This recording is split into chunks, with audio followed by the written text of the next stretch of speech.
hello to whoever is listening right now. We are at episode 27 of the Jada Talk. Once again, I'm joined by the lovely Pico. Yay. Yay. And today we'll talk about a nice book. Just a pretty cool book, which is Scourge. And oh yeah, Leviathan. We'll also talk about Leviathan. But yeah, we'll get there. So yeah, it's been a while, but let's do the normal thing. What did you think about Scourge when you read it? And like, just what were your first impressions, I guess? Scourge is a really fast read, but it's a really nice one.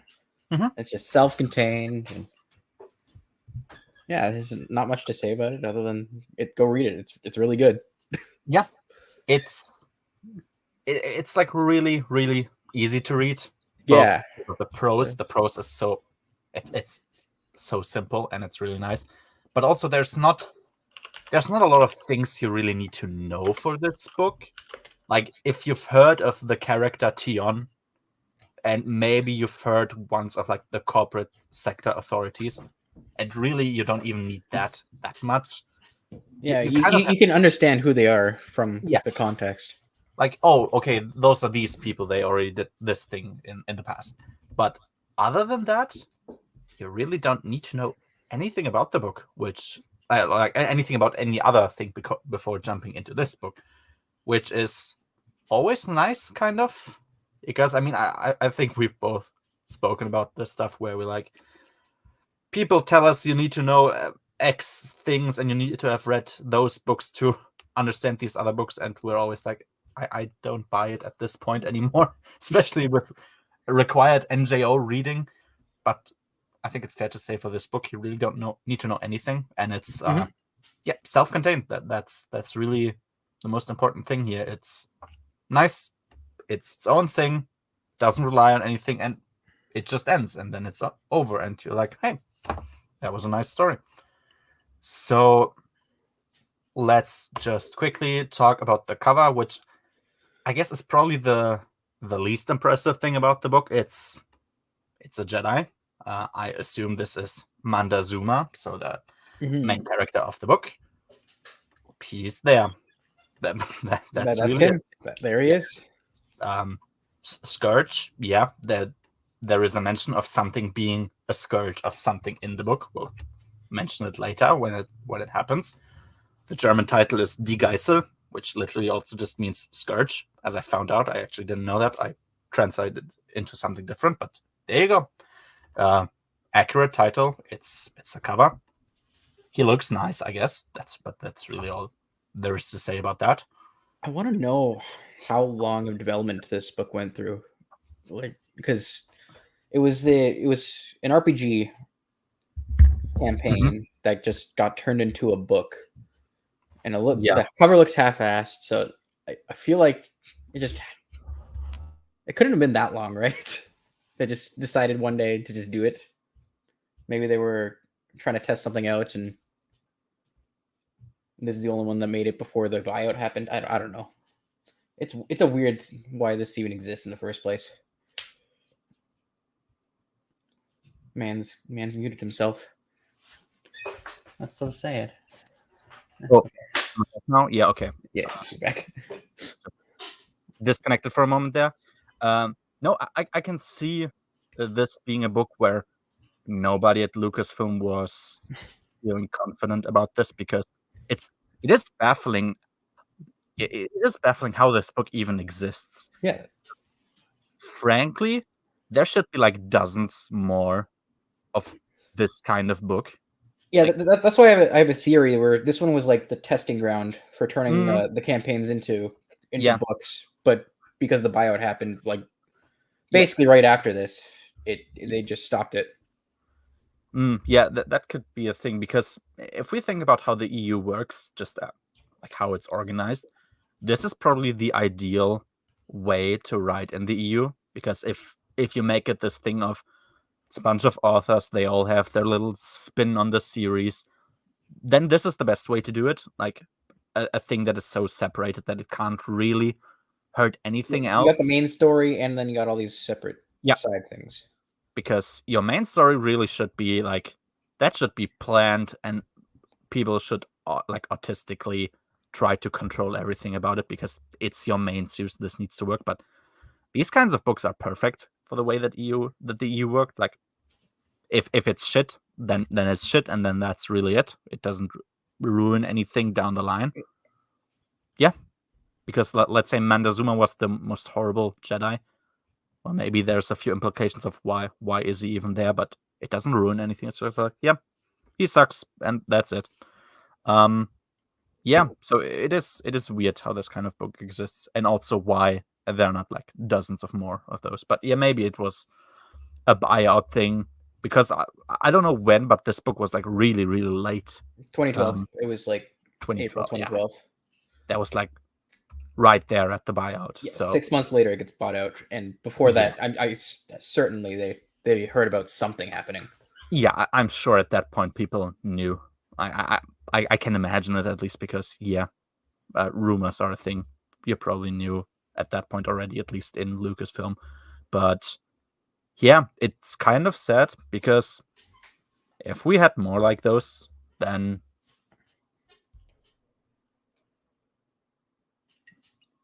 he died again. The ship is muting itself. Wait.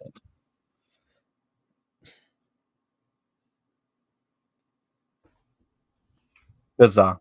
Well, we'll try to just see if it works, because maybe I think it's a cable that's like having a loose contact or something. Awesome. But hey, there's a tone if it mutes, so whenever that happens, I can just unmute myself. As long as it's only this, then it's fine. Oh, so you're just getting muted and nothing else. That's annoying, but I guess yeah, it's not the worst. But yeah, exactly. I mean, at least I'm not disconnecting, and at least there's a tone, so I'm not like having a monologue and nobody notices, or like I don't notice that I'm gone already. So yeah, hey, if it's only that, then I'm fine.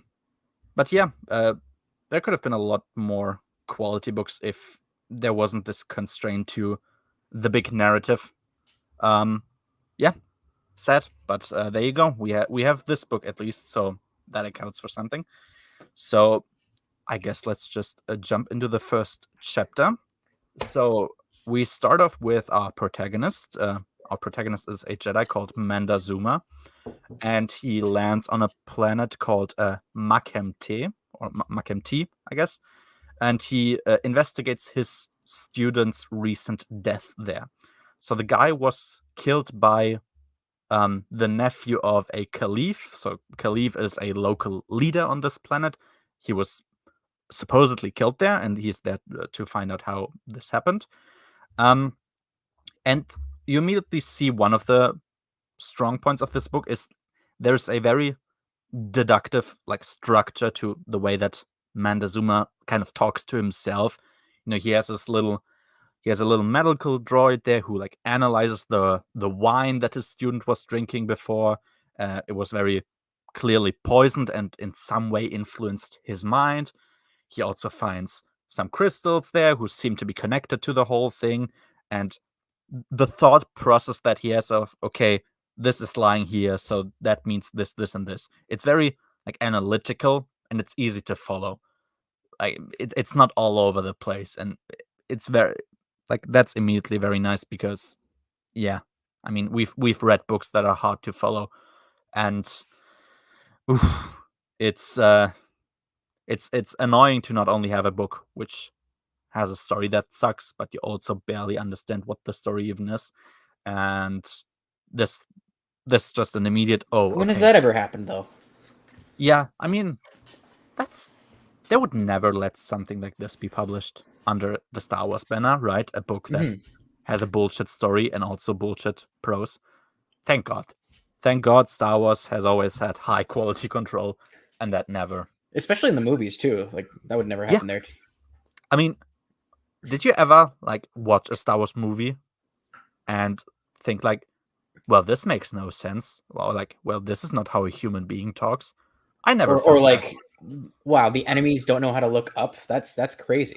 Like they fly up, just literally fly up. It sounds like the simplest thing in the world, because it is probably, and thank God that was always properly represented in Star Wars as being a very easy thing. And Star Wars. But yeah, it's immediately a nice sign. Like when you read like 2, 3, 4 pages and you're like, oh, okay, this guy can write. Like the story may be bullshit, but at least you'll follow what's happening. So that's good for something. Exactly. On this planet, he meets a character called Reen Irana or Irana or whatever. She is Toro's sister. So Toro is the student of Montezuma, or the former student. She wants to avenge her brother's death, which is pretty obvious.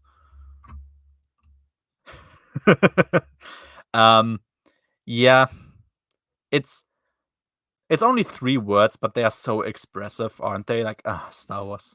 Like, they just give you all the information you need. Yeah.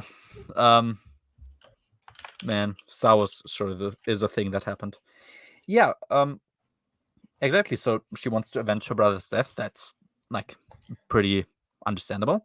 There is a scene where they interact, where Amanda is like, he admits to her that he prepared his student poorly, that this is kind of his fault, and she's surprised that he's so honest with his own shortcomings about being a master, and that was just a great scene. I instantly feel character chemistry there, because he's a very humble person. He's like, yeah, you know what? I'm not the best teacher. I probably could have taught him a bit more patience, or a bit more, because that's the feeling we get of Toro. Is he's a very impatient guy. He's like passionate. He wants to be quick in his acting, which is the total opposite of Manda. And him being so honest, being like, yep, I screwed up. That's very nice. And also her not being that unreasonable. Like, oh, okay, I didn't think that you were gonna say that. That's cool. Agree. Base take. Yeah, I never hear, like, back in the day when I still, when I didn't have a lot of resources about like informing myself. Like I just went kind of on subreddits and looked up and tried to figure out, hey, what's where, like, what am I gonna like? I never heard anything about Scourge. Like, not even people who hate it, just nothing. I don't remember hearing anything about it at all, really, until, well, basically until I've met Noah, because Noah is like one of the few, like one of the first people who have heard really, really praise the book. So, well, okay, I guess there you go. I didn't know about this. Yeah, I would say it's surprising, but I guess it isn't really, because I think a lot of people just forgot it exists. Yeah, because again, it's so close to the buyout, and then it just gets overshadowed by Plagueis and Kenobi that are surrounded it. Exactly. Not only that are like, I mean, they are awesome books in their own right, but they also tackle with very, very important eras of Star Wars, with important characters in Star Wars. So yeah, like if you have a book that's about the Darth Plagueis and also Palpatine, like during Phantom Menace, and you also have Kenobi between episode 3 and 4, like that's tough competition to measure up to. And yeah, if you consider like yeah, but yeah, and if you consider that Luke Skywalker only gets, like, I think a little mention, or like not even like there's a hint, oh yeah, Luke Skywalker is a character, and nobody else is brought up who you've ever heard of, really. Only Tion is the only character Tion, basically, in this book. Yeah. And I guess it's over Tion that you have the Luke, the Luke connection. Like, oh yeah, the master of my master told us, like, there's no try, only do, or something like this. That's the closest mention of a legacy character you get. And I guess some people are like, I don't care about this. I want to see Luke Skywalker, which kind of is fair if you haven't really read a lot until you've read a lot with Luke Skywalker, and they're like, oh, okay. Yeah, there you go. Knowing he survived the supernatural encounters thing. Oh yeah, I think I've seen that in like Brennan uploaded a video about this, right? Or he mentioned it somewhere. I think at least. So. It's Code Geass, Alex. That's what it is. Okay. Later on. Yeah, okay. Yeah, I mean that's actually good to know. Yeah, because he's a character where I'm like, I don't expect to ever hear from him again. I guess just having the info that he survived, that's nice. Yeah. He's in Brennan's fanfic. I voiced him whenever that comes out. Oh, okay. That's cool. That's good to know. I didn't know that. Scourge seems like a novel. Yeah. Yes. Because I mean, yeah, it's like an intermezzo between Bantam and NJO, basically. As far as I understand it, at least there's not a lot happening in general. And yeah, it's like right at the end of the Star Wars life, like the EU life support anyway. So yeah. In the of that duology Jaden got, which is Jane Core is like the the cross current riptide one, yeah. right? Yes. Yeah, exactly. Just vastly unconnected to that, but dealt with a lot of weird and unknowns. Yeah, because that's the perfect thing. Like you can make a lot of very, very bizarre shit because it's so easy to just have a character send him to some weird place you've never heard of before and do a bunch of crazy shit that is still like that's like low level. The entire Marvel Comics run. Oh, that's good to know. Yeah, because that's an easy way for you to experiment with different things while also not destroying too much. You make it low stakes, very limited area in which you're even basing this. And I think this is like one spiral arm of the galaxy, like somewhere. It's a very limited area, like geographically, but also from the set of characters and whatnot. That's perfect. We should have had, like as I said, we actually should have had far more of these kinds of books because, like, that's the expansion that you really want, like more characters, not only the characters that you know. First was more time travel with Golden Age of the Sith, but I think Manda and Jaden would be perfect for a series that's just about weird and perhaps yeah, exactly. Time travel, I'm always iffy with that, but I'm gonna be interested to see how it plays out in the cross current riptide thing. I know it vaguely has to do with time travel.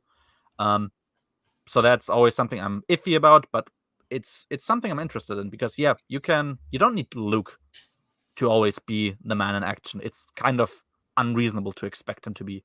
So yeah, characters like Manda, like Jaden Core, or whatever kind of character you really want to have. Kyle Katarn, you could have one. He doesn't have a lot to do. That'd be nice. That'd be nice, wouldn't it? Yeah, no, those are perfect kinds of characters. Like either make an OC or make a character. I don't know, fucking hell, make a Karana T novel and send her somewhere because, like, what has she needs something to do? Like, she has nothing to do.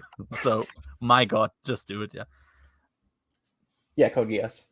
Oh, yeah. Oh, yeah, there you go.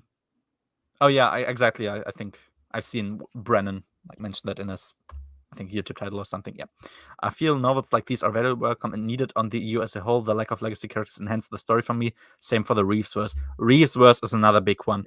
Like, if I have to think about it, I don't remember any really popular. There's like Luminara is like in MedStar. She's talking to Barris a few times. That's like the biggest legacy character in quote unquote you can really say is in the book. Yeah, we need more of those because you can tell 500 stories with Luke Skywalker, and it actually doesn't feel like it's expanding anything. You feel like, to me, it always seems like you're limiting it because it's like, oh, basically nothing is happening in this entire galaxy other than what Luke Skywalker's up to, more or less. That's I think I'd put the Lando trilogy in this vein too, even though it has Lando. It's just the feeling itself. Exactly, because I mean it's Lando before the movies, so that's fine as well because we don't have a lot of Lando before the movies. But yeah, like that's a very easy thing to make. Like, he's doing his own thing. It's Indiana Jones in space. Exactly, and there's so many characters. Fuck, make Booster Tarek do something. I mean, he has things I want to do. Booster trilogy. Come on. Yeah, like him doing weird smuggler shit and meeting a bunch of strange criminal organizations. Have him team up with, I don't know, Talon Card or something. You could have there's so many options. I'm still for my winter spy thriller book series, but oh well, that's never gonna happen. Obviously. That's never happening. Nope. Yeah, okay, that's what you mentioned, Pico. Yeah, as I said, the way that Legends worked with a bunch of authors, everyone has their own spin. that's the best, like the best way to handle it. You have one main storyline that's like always kind of going on. That's really, really controlled. It needs to be tied down. A lot of maybe two stories, one for the prequel era, one for post and post Return of the Jedi. That's fair, yeah. But you have like, one like going through the entire timeline. You have like always at least one main storyline with the big characters, and then next to that you have a bunch of different things, and that's the best way to explore, weird ideas, new factions, or like characters that you've kind of heard of, but whatever, you've never had anything with them. Like, what was it like recently that there could have been something with Dexter Jetstar or something? Like, hey, why not? He's the information guy. Let Dexter Jetstar do something. Why not? That's the best way for you to experiment with new. Oh, did you hear about the Jeff Grubb Dexter Jetstar? Yeah, exactly. I think it was that is what we. Yeah. Yeah, I was talking with Noah, and I think he mentioned it that it was. I don't know where it was. I forgot it, but yeah, like that there could have been something about Jar Jar Binks, I think I remember as well. But Dexter Jetstar definitely. It's like, yeah, I mean, he's just kind of introduced as the information guy that has that one information that we need in the moment, and then never again. Like, sure, why not? That's the way to do it. Have a novel with him and just see what you can do with him. Weird alien shit could always be explored in the unknown regions and the dark regions of Zeta Magnus. Yeah, the exploration of the unknown regions is a very easy one. I feel like this is something a lot of people would attempt. Of course, Skywalker family would have been such a thing, but I've been told that there was a deviation at some point. We'll see about that, But yeah, very easy one. Just a fun stories that aren't very connected to the main story. My only connection, if I were to write something, I'd be like, they are searching for the Mortis dagger, but it becomes a completely Memories of Mortis. Yeah, I mean, I'm not I'm not simping for the Mortis arc. I can't claim that about myself. I'm not the. Then again, I don't remember too much about it even anymore. So whatever. But yeah, have some completely new character or somebody who is basically a blank slate. Like, let's say Karana T. What is she to do really? Send her somewhere. There. Yeah, she's there. Like in Leviathan, I was like, oh, Karana T. That's a character that I've read about once. Yeah, no, like it's fine to have them like appear. I'm not a hater of like a little cameo. Oh, look, there's this character. I wonder what he's up to. But yeah, let them be. Let them be in their own stories and their main galactic storyline, and have the other things be about the other things. Yeah, there you go. I mean, Maul is like, if you see the movies, Maul isn't a character. Maul is a toy seller. That's really what Maul is. And yeah, a book about him. Perfect. Yeah, Reeves first. That's I've only read Medstar, but this is exactly what I'm thinking about. GL is Green Lantern, I assume. Lantern, yes. Yeah. I have not read this because I don't want to read about Grant Morrison wanking off the Silver Age. Yes, I have thoughts about the Silver Age. Very limited, very limited first-hand knowledge. Actually, none, but I have thoughts. Of course, I have heard. I'm still looking forward to Coruscant Nights or like Reeves books in general because Medstar 2 until I've read Vision of the Future was my favorite EU book, and it's still like it's very firm number 2. It's so fantastic. The one black who protected. Oh yeah. I don't remember his name anymore, but I know who you mean. Yeah, Aura Singh. Yeah, I mean you've had her in the Republic comics at least a bit, but yeah, Aura Singh. Let her do Captain Typho. Exactly. There you go. Oh, that's good to know. I haven't read those yet. I'm very much looking forward to them. Noir, Dexter, and Citizen. Oh yeah, Citizen Kane. Exactly. That was the comparison. Yeah. I'd read the shit out of Citizen Binks, to be honest. That sounds hilarious. Like I would read about any Jar Jar Binks book because yeah, there was this conversation like, oh, it's like a historian or something is there to figure out who Jar Jar Binks was, and that sounds like something that would happen because yeah, you would have those pictures and there's like Palpatine is there and oh, this Queen of Naboo is there and these Jedi heroes, and then there's this guy. Like nobody really knows a lot about him anymore. Oh, I guess he was a senator, but who is he? Like, sure, why not? No matter how people view supernatural encounters, I mean, I have no. I can believe I that. believe it. Yeah. Yep. I don't. I mean, I have no knowledge about it in any way other than the thing with Yulik and Nomi Sunrider, which I wasn't the biggest fan of. But that's like, that's all I have. Yeah, I've heard that it's there in Fate of the Jedi, so we'll have to see what happens. What happens at that point. So even if it's I want some slight connection. Yeah, I mean, you can always like have some connection, sure, but I'd prefer to be as separate as possible. Like the one thing I always like to say, was the Winter Spy Thriller thing. You can have like mentions of Leia or I don't know Tycho or whatever, but most of the time you would just want it to be its thing, and leave it at that. So if doing the main plot but gets completely sidetracked, I think that'd be cool. That's all you get for connection to the main plot. That can work too. Yeah, if you have like maybe you have a main plot and there's a character present, and then like, hey, what did this character do? He was there, but then he went off and did his own thing. Sure, why not? Oh, okay. Yeah, I don't have those episode adventures things. I've just seen. I have like 2 of them. They're Oh, so you hard do? to find. Yeah, I've seen like they're impossible. I've seen like one Padme related thing that I could have bought, but I was like, I don't know. Yeah, I think hypothetically they're on Joe's website too. Okay. Yeah. Then hypothetically, I should have a look. Okay. Yeah. There you go. I didn't know that they existed, so that's cool to know at least. Yeah, there's like 12 of them. Yeah. Well, I've seen some of them, yeah, but they're impossible to to track down. And yeah, there you go. So we had a lot of talk. Now let me just find the connection back. Exactly. So we had this interaction with Reen and Mander, which as I said, I really liked. I instantly felt nice character chemistry there. And yeah, she also has a companion that is a Bothan, which is gonna be like, I was like, oh, okay, this is interesting.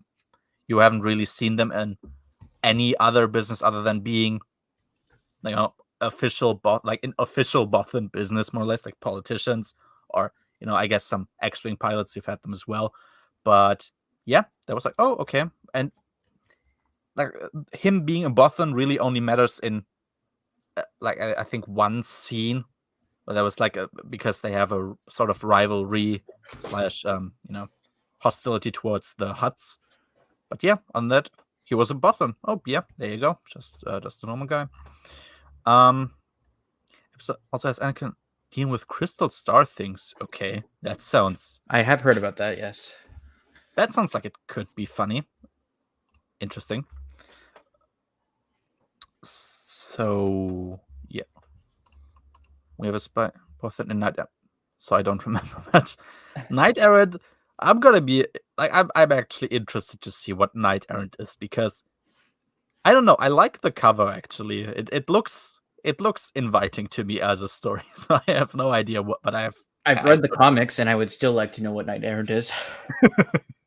I actually have the comics. They were also pretty hard to track down in German, even. So that's nice. Yeah. Oh well, there you go. We'll see what Knight Errant is when we reach it. Yeah. Exactly. Yeah. Oh yeah, we have a little skirmish here, and we also get something. I wouldn't say important, but interesting.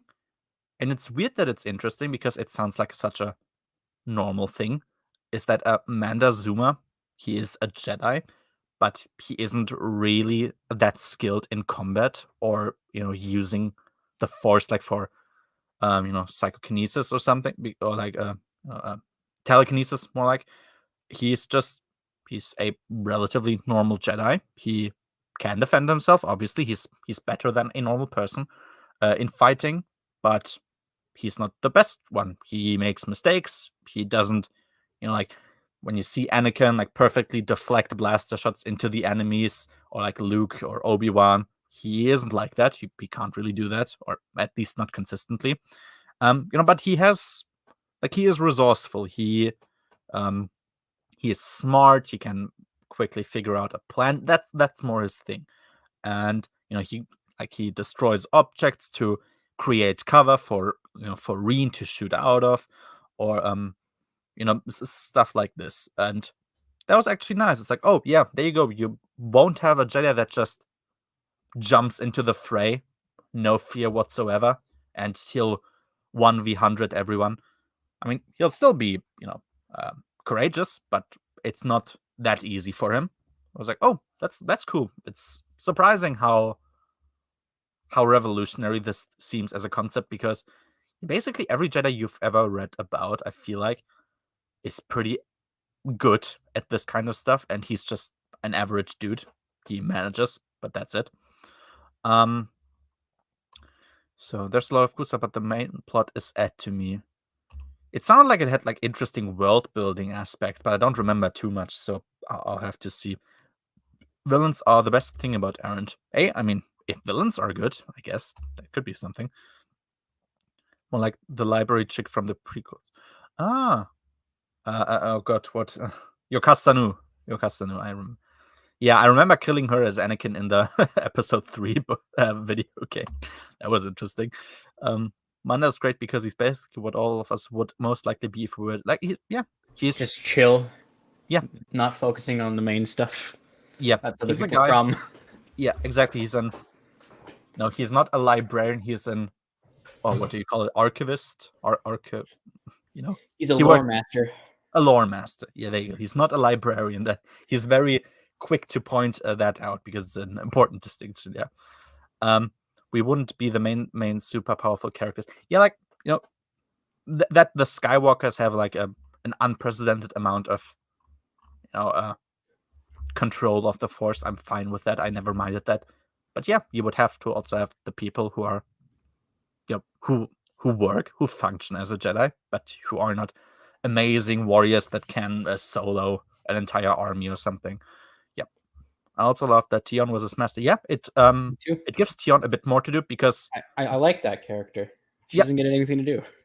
Exactly. Tion is by far my favorite Kevin original character. Tion was the one where I felt like, oh, okay, there's something we can do here. She really didn't have anything to do for too long, I feel like. Yeah. I mean, she helped a lot.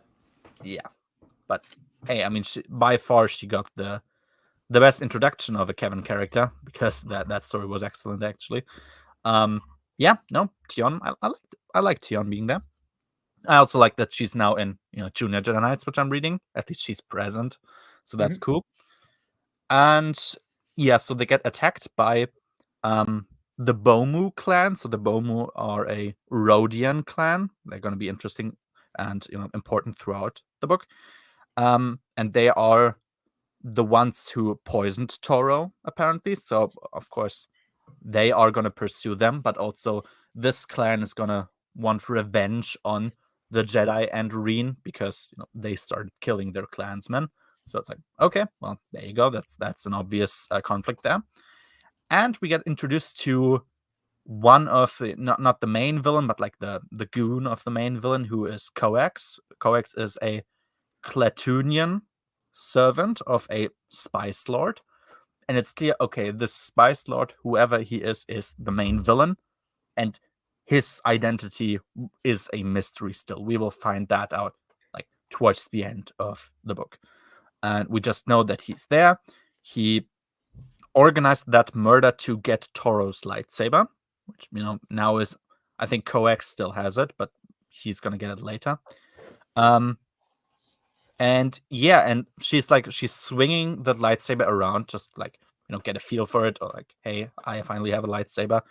And I love that it's explained that it resists her as she tries to swing it, because lights, like non-Force users using lightsabers, that's always something I feel like I'm not sure if I would say it's inconsistent, but maybe it's not always perfectly mapped out how exactly it works. Like General Grievous obviously can use it just fine. At least it seems like it. He's Han also could like obviously, a cyborg. yeah, like he's a cyborg, but he's kind of still a living being. So it's like, okay, maybe it doesn't count, or maybe there's something else, or maybe you just don't know about it. Han obviously could easily use it to cut open the Tauntaun in Yeah, but that's Empire. like using it like a knife. I think Yeah, that's always something. It's when they start like deflecting bullets, and that's when it gets. That's bullshit. Or like seriously fighting against Jedi who, probably should easily dispatch of them. That's always when I'm like, we're gonna have to establish. But what if they got shot by a crossbow like a few seconds later? I mean, then they're injured, obviously. Yeah. So if suddenly this prodigy of a Jedi who has learned under the best for probably decades at this point fights against somebody who's literally picked it up the first time right in this moment, obviously they would lose because it's a crossbow. Crossbows are pretty strong, They are. I hate you for making me remember this now. Yeah, that was a movie I once watched. Oh yeah, it's close to having its 10-year anniversary. Like 2 years, is it? Yeah, 2 years from now. Jesus, that's gonna be something. Exactly. So that's it for now. Chapter 2. So the crystals that Manda found on the planet were Tempest. Tempest is something we're gonna get introduced to now. It's a very dangerous form of spice that apparently Toro was addicted to, and it has this effect of like letting veins like protrude on your skin, like visible purple veins, I think, and there's a lot of aggression associated with it as a side effect. He wasn't actually poisoned in the classical sense. He was overdosed with that drug, and that's why he died. We had a little in chapter 1, the very beginning is actually from his POV, where he's like, it seems like he's seeing things that aren't there. He's kind of getting a bit mad as he's fighting off the local population in a bar fight, and then he just like he flies out of the window. That's how he dies. So I remember when I read that, I was like, wait, that's weird. That seems weirdly incompetent. And there's like, oh, okay, yeah. I mean, if he's on drugs, yeah, that makes sense, I guess. Exactly. Toro's purpose was to negotiate with a character called Popera Angeliac. He is a Hutt, so Popera the Hutt. He's a lower level Hutt. He specifically wanted to negotiate for coordinates for something called the Indrexu Spiral. It's a very dangerous place in the galaxy to reach, and that's why there's like a special way to navigate through it to reach the place. Supposedly, Popera is trustworthy enough. That's what we get. But both Reen and Eddie Beret. So Eddie Beret is the Bothan companion of Reen. They both seriously doubt that. I mean, it's Hutts. Like, if there's a species that has a very, very universal reputation throughout the galaxy, it's the Hutts, because, like, literally, we've never encountered any of them who are like even close to being nice people. Like, all of them are scummy villains, more or less. So the information, like, oh, he apparently is nice enough and trustworthy enough, is like, you sure about that? But yep, that's just what we have now, and they will try to find out more about what the negotiations were and what happened with them and what the circumstances of Toro's death were. And that's really all there was to say about that chapter. Nice enough, sure. Chapter 3. Yeah, Manda, we can immediately say a very easy description of how Manda is, different as a Jedi. Like, the first thing he does is he reads books about Hutts. Like, before going to the Hutts, he's like reading books about them just to figure out how to deal with them. What their characteristics are, what their little specialities as a species are, and that's it's nice. Hey, there you go, a bookworm as a Jedi. That seems like the most logical thing. So I like that.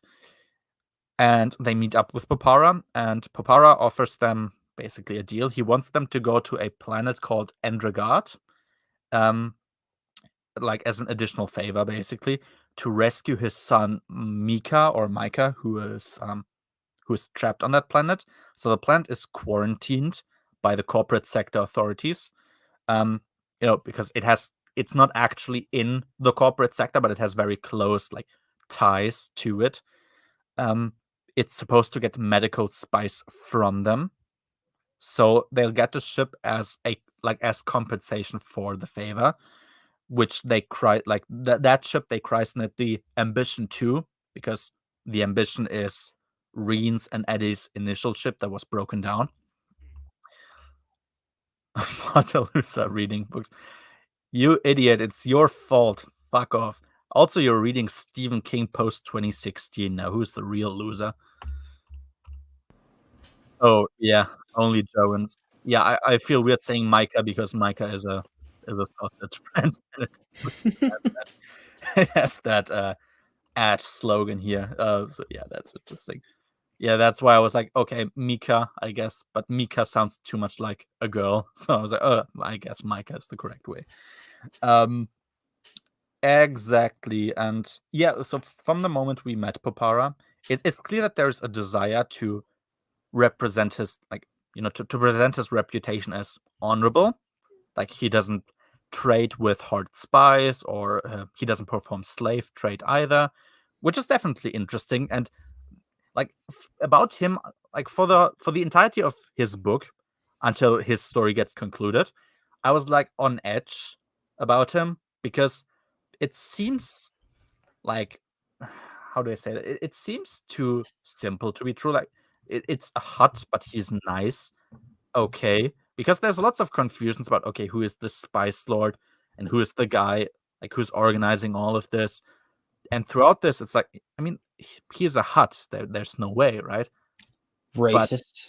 But racist. Yeah, my bad. I'm sorry.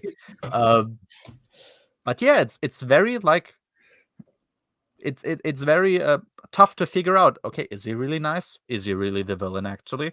And I like the way that he presents himself. He wants to present himself as an honorable man, which is something I feel like a hut wouldn't even do as a disguise. I think usually they are not that subtle. So I just liked seeing that. I was talking about Manda. Oh, I mean, still the same. You're reading books too. Imagine that. Oh yeah, reading books is for losers. Actually, that's true. Exactly, and we get also introduced to his other son. So he has Micah, who's trapped on Endregard, and he also has Zonos. Zonos is his other son, and he basically represents the typical hut that he's, he's a bit lazy, even more lazy than your typical hut would be, because he doesn't actually take care of anything. He's just there enjoying the riches of his father, and he drinks and eats. So that's more or less all that he's doing, really. So the normal hut you're used to. Coax, she informs Hidu. Hidu is the matriarch of the Rhodian clan that attacked Manda, the Bomus, about everything that's happened. And yeah, since the spy slot knows all of this, I was like, okay, I could see Zonos being that, because he's the easiest choice. He's the classical hut, but we'll get more about that later. She got the information about everything happening by a 3PO unit. She had the code to override this 3PO unit, then sends him back. And she was mildly worried, oh, fuck, this 3PO unit could recognize me. It saw me, it could recognize me and rat me out. So it's like, okay, you could have probably easily just worn a helmet or something that conceals you. That would have been gone. So that was just a minor little thing I complained about there. But that's really not all that bad, because ultimately there's no real consequence to this. Chapter 4, there was also not a lot to say here. So Manda has a nightmare. He has a snake with red lightsabers as fangs that he grabs as he's about to grab his actual lightsaber. That's just kind of what his dream is. So it's like, okay, we'll see what this means. That's all the context we get for now. We have a little team meeting between the main characters. They are contemplating on all the huts. So first of all, Popara, who's, as we see, like probably not a liar, and he probably actually is as honorable as he says. Zonas, being the classic hut, and we also got introduced to another hut. She's called Vago. Vago is like the stepdaughter, basically, or like the adopted daughter of Popera, and she was like she was the daughter of an enemy clan that Popara fought off, and he actually he would have had the right, like under Hut law, to kill her as well, but he actually didn't do it. He took her in and raised her as one of his own, which is also supposed to support the notion that he's an honorable Hut actually. And one of the good ones, as you might say. Exactly, one of the very, very few good ones only. Yeah. Exactly. Yeah, she's like she's the bureaucrat. She runs the place. She has a lot of knowledge, and she's very practical. She also doesn't seem like an evil hut. She's just the business maker, nothing else really. And we have a little space fight with a Bomu ship, and Eddie is flying, and Reen is shooting the ship turrets. Manda very briefly feels, like he had oh, I'm currently I'm kind of useless in this fight. So what he does at the end, that's kind of the sense that he has, the reason that he has to be there is he sends Eddie towards a spot in space, and he knows that the CSA, so Corporate Sector Authority, is going to arrive there. They're not yet there, but as they fly over there, at some point they reach that place. And he also, he made him hit the brakes on his ship to fire at the rear parts of the enemy ship, because it flies away from them.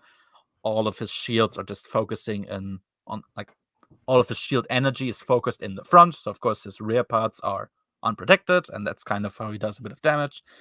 That's just really all there was here. Nice little space fight. Him having a bit of insight because of the Force, but really that's all of it. All right. Thanks for saying, Magnino. Hope you have a nice day at work, and listen to it if you're when you're done and you have time. Chapter 5. So we get introduced to a new character. She's called Angela Kryn. Angela Kryn is the commander of a ship called the Resolute, so a ship of the CSA. Manda gives her the medical spice that he was provided by Popera, and she's grateful for it, and gives them, help to at least repair their own ship after it was, attacked. And she tries to give them as much information about the other ship to investigate as possible, which is also nice. There's a cool little explanation of Jedi mind tricks here, how much it can influence people further down the line. Because if you make them do something that they really, really don't want to do, and you make them do it anyway, that makes them later down the line try to justify what they did to themselves, because they can't quite comprehend why they did something that they're so vehemently against, and that playing with people's minds like this obviously is very dangerous. That's why Manda tries to actually not use the Jedi mind tricks as supposedly easily as others do it. And it was an interesting philosophical question to ask here, because Jedi mind tricks are very useful, as we see from the moment Star Wars was started. And it's nice to have this conversation about, are there any reasons why you wouldn't want to use it on like literally everyone all the time, and I think that was a pretty satisfying way of explaining it, because I mean, unless you, I don't know, delete their memories, which might be useful as well. It's a good thing we never saw that happen before, so that's not really established. Of course not. Yeah, I mean, we've never had people delete entire years of memories from people with the Force, so thank God we don't have that to like to rationalize here. No, no. Yeah, if you leave them with that memory, they have the memory of really not wanting to do something, but still doing it anyway. And like in Obi-Wan's case, I think it was easy to justify for him because it was a stormtrooper by the Empire. They probably would have no chance of escaping if that stormtrooper like actually like controlled him, or like looked through the droids and whatnot. But yeah, that's a good explanation of why it's not constantly used. I think like because there is a moral evil to it in some way. Yeah, and Manda has also, once again, he's doing his book work, which is really nice. He has studied the rules of the CSA and like what standard procedures are, how long they are allowed to, remain like away from their ships, like starships, how long are they allowed to fly away. So what he does at some point, he's not supposed to go to Endrogard. It's under quarantine. It doesn't only mean nobody is allowed to leave. It also means nobody's allowed to enter the place. He does it anyway. And before he did that, he read up on how long are these starships allowed to follow me before they have to report back, like go back to their ship. And that's what he utilizes for his own benefits. Like he hides away in like a dirt storm down on the planet. Until the ships have to leave, so that was pretty nice. I feel like I still was like, there should maybe be some kind of exception to the rule here when there's an active fight going on, because I mean it is an active fight, but I was like, this is reasonable and understandable enough that I can buy it. Okay, they aren't allowed to stay away for that long, but still, like if there's an actual fight going on, maybe there probably should be some exception to that. But yeah, but then again, also they have no actual authority on the planet, in theory at least. So, maybe that's also an explanation. Yeah. Chapter 6. So now we are on the planet of Endrogard. I like the atmosphere. It's basically a total wasteland. It's a bunch of gangs roaming around and like stealing, pillaging, whatever they can find. Yeah, Manda speaks to Reen about the kind of Jedi that he is, and that he's a lore master, but she thinks it's kind of funny. Basically says like, oh my god, you're a fucking librarian. Like that's all you are, more or less. That's what she says. He does not take to that too kindly. He's like, no, I'm a lore master. Like very, it's a big difference to him there, so I understand why he tries to specify it. It's just kind of a funny interaction between the two of them. He asks, so one of the local kids there, he asks them about Micah, and the fallen warrior. So the fallen warrior is like a bar full of non-humans, because as I said, there's a virus on Endrogard. That's like the reason why the planet is quarantined, and apparently non-humans don't contract the virus. That's kind of why at some point the humans present on the planet started to blame them for it. So they got blamed also for the outbreak, and that's where they are like hiding out right now, and that's where he assumes Mike is as well. He sends him, so the kid, like to get the medicine with a Jedi mind trick. So the kid didn't want to take the medicine, or like there was a reason why it wasn't trying to, and he actually made him do it with a Jedi mind trick. It was partially to prove to himself that he is able to do it, because I feel like that's the implication I got from that. Reen kind of ridiculing him for being, quote, the librarian, maybe made him a bit insecure about his own abilities, and he was like partially proving to himself, hey, I can do this. I am a functioning Jedi, actually. I mean, also in this case, I understand why he was like, yeah, moral questions aside, this kid is gonna die if he doesn't take the medicine. So I'll just make him do it. That was nice enough, yeah. And exactly the other scene. So there's another scene where he tries to mind trick a Tempest addicted gang member, and that results in a bar fight. So it seems like the Tempest, isn't quite able to do what the Tempest like blocks off that influence from other people, or at least he wasn't able to do it in that instance. Chapter 7. There wasn't really a lot to say there. They find Micah in the Temple Valley. So that's just a place on Endregard. They speak about how so Micah, they found a Corellian cargo ship that smuggled Tempest, meaning that somebody at some point knew the route to Endregard already. Why is it always Corellia? Those. I am totally willing to believe that Corellia is like one of the most, or like the most Influential or influential, probably skilled. I could also buy. I mean, who else do we have as? I know Celestins, I think, are good cargo pilots. That's something. So that they have a few of those. Yeah, sometimes it feels weird, like, oh, once again Corellia, because it's like one planet throughout the galaxy. But I mean, in this case, like, we also later know who is responsible for the Tempest outbreak, so maybe it's that. Like, oh, okay, this person.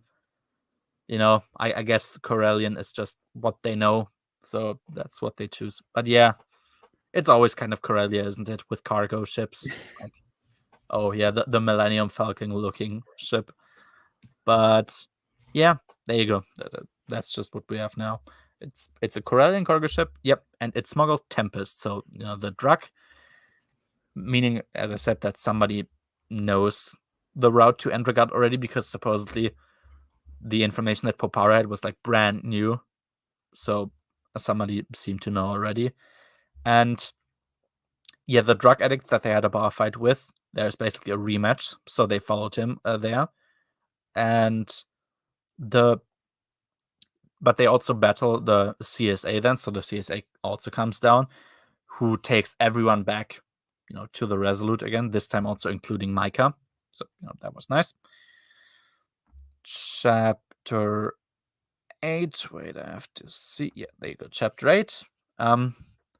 We get a bit of new mystery about that place. So, the valley, as they found out, was the origin of the virus, at least on Endregard. Tempest is somehow connected to the virus. So Manda just, meditates on what to do now and what to make of this information. That's when he remembers that once he had a sparring match with Toro, and Toro tried a Jedi mind trick on him in that fight.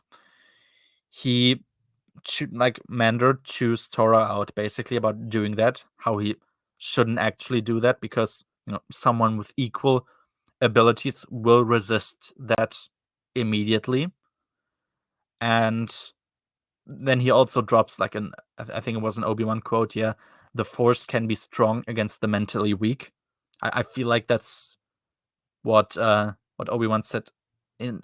Correct me if I'm wrong. A New Hope, I think. Like, it can be a good weapon against the mentally weak. Yeah, exactly.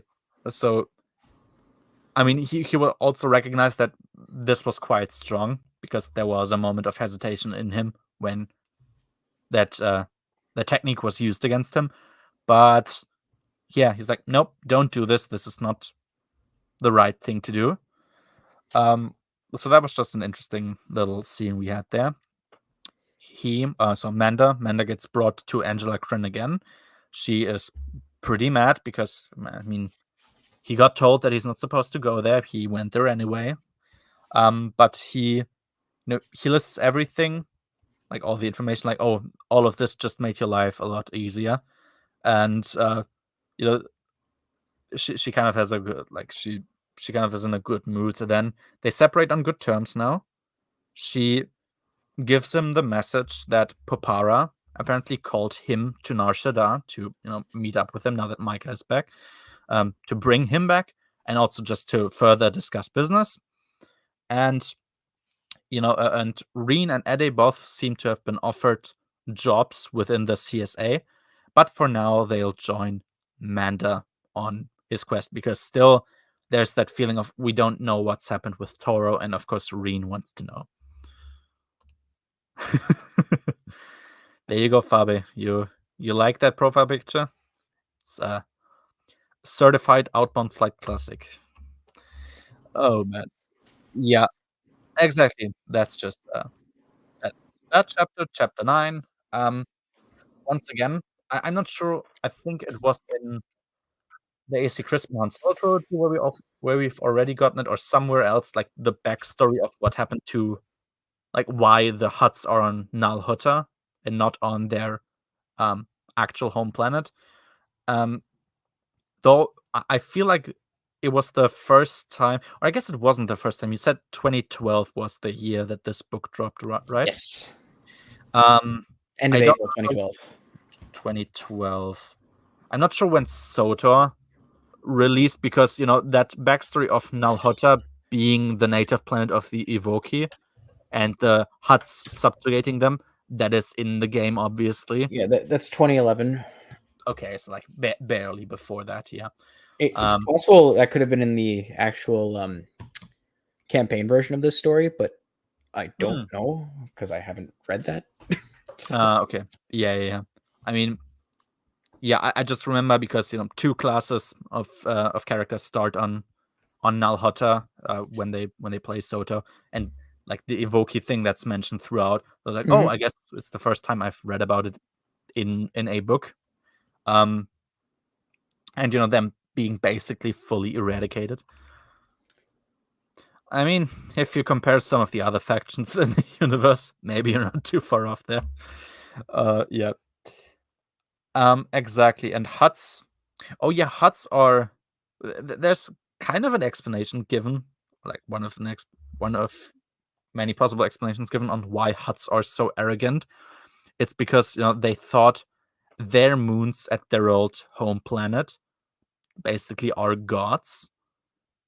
The thing is, the moons also were destroyed, basically, and they outlived the moons, quote unquote. So they feel like the Hutts outlived the gods, and that's why they think so highly of themselves. It's an interesting concept because yeah, like, I mean, basically, as far as we know, every Hutt feels superior to other races, like actually.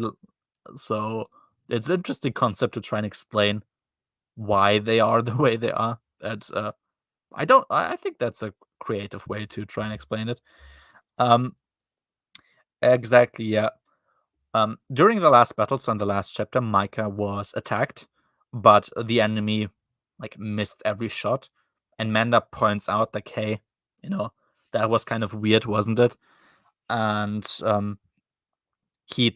Manda just tries to evade the topic, so it's obvious. Not Manda, Micah evades the topic, so it's obvious that there is something he isn't quite telling us yet, and we'll find out more about that later. Coax, once again, she has a meeting with her Spice Lord. We know that the Spice Lord is a Hutt, so I guess before that we weren't really sure. Could be one of the Hutts, could also be something entirely else. Now we know it is a Hutt, so we immediately think, well, it's maybe one of the 4 Hutts we've been introduced to by name so far. Could also be somebody entirely new. So that's just all the information we have about him now, and it's all the information we're going to have about him for a very long time, about this character. So yeah, I like the mystery. It was, I feel like until the end, there was always this question of, oh, it could be this character. Oh, maybe it's this one. Maybe it's this one. I like that, being kept guessing. That was pretty nice to read. Manda, he has another nightmare. This time it's about Toro running away from him, and it makes him feel like once again he is responsible for what happened to him. And at the end of where he's running, he sees Micah.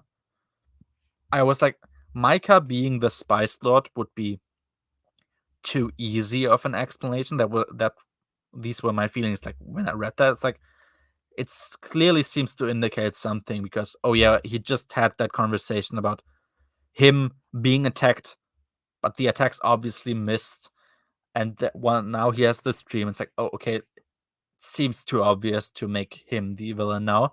But we'll get more about that later. We have a big party at Popara's place. There is a Syrian there, which was fun.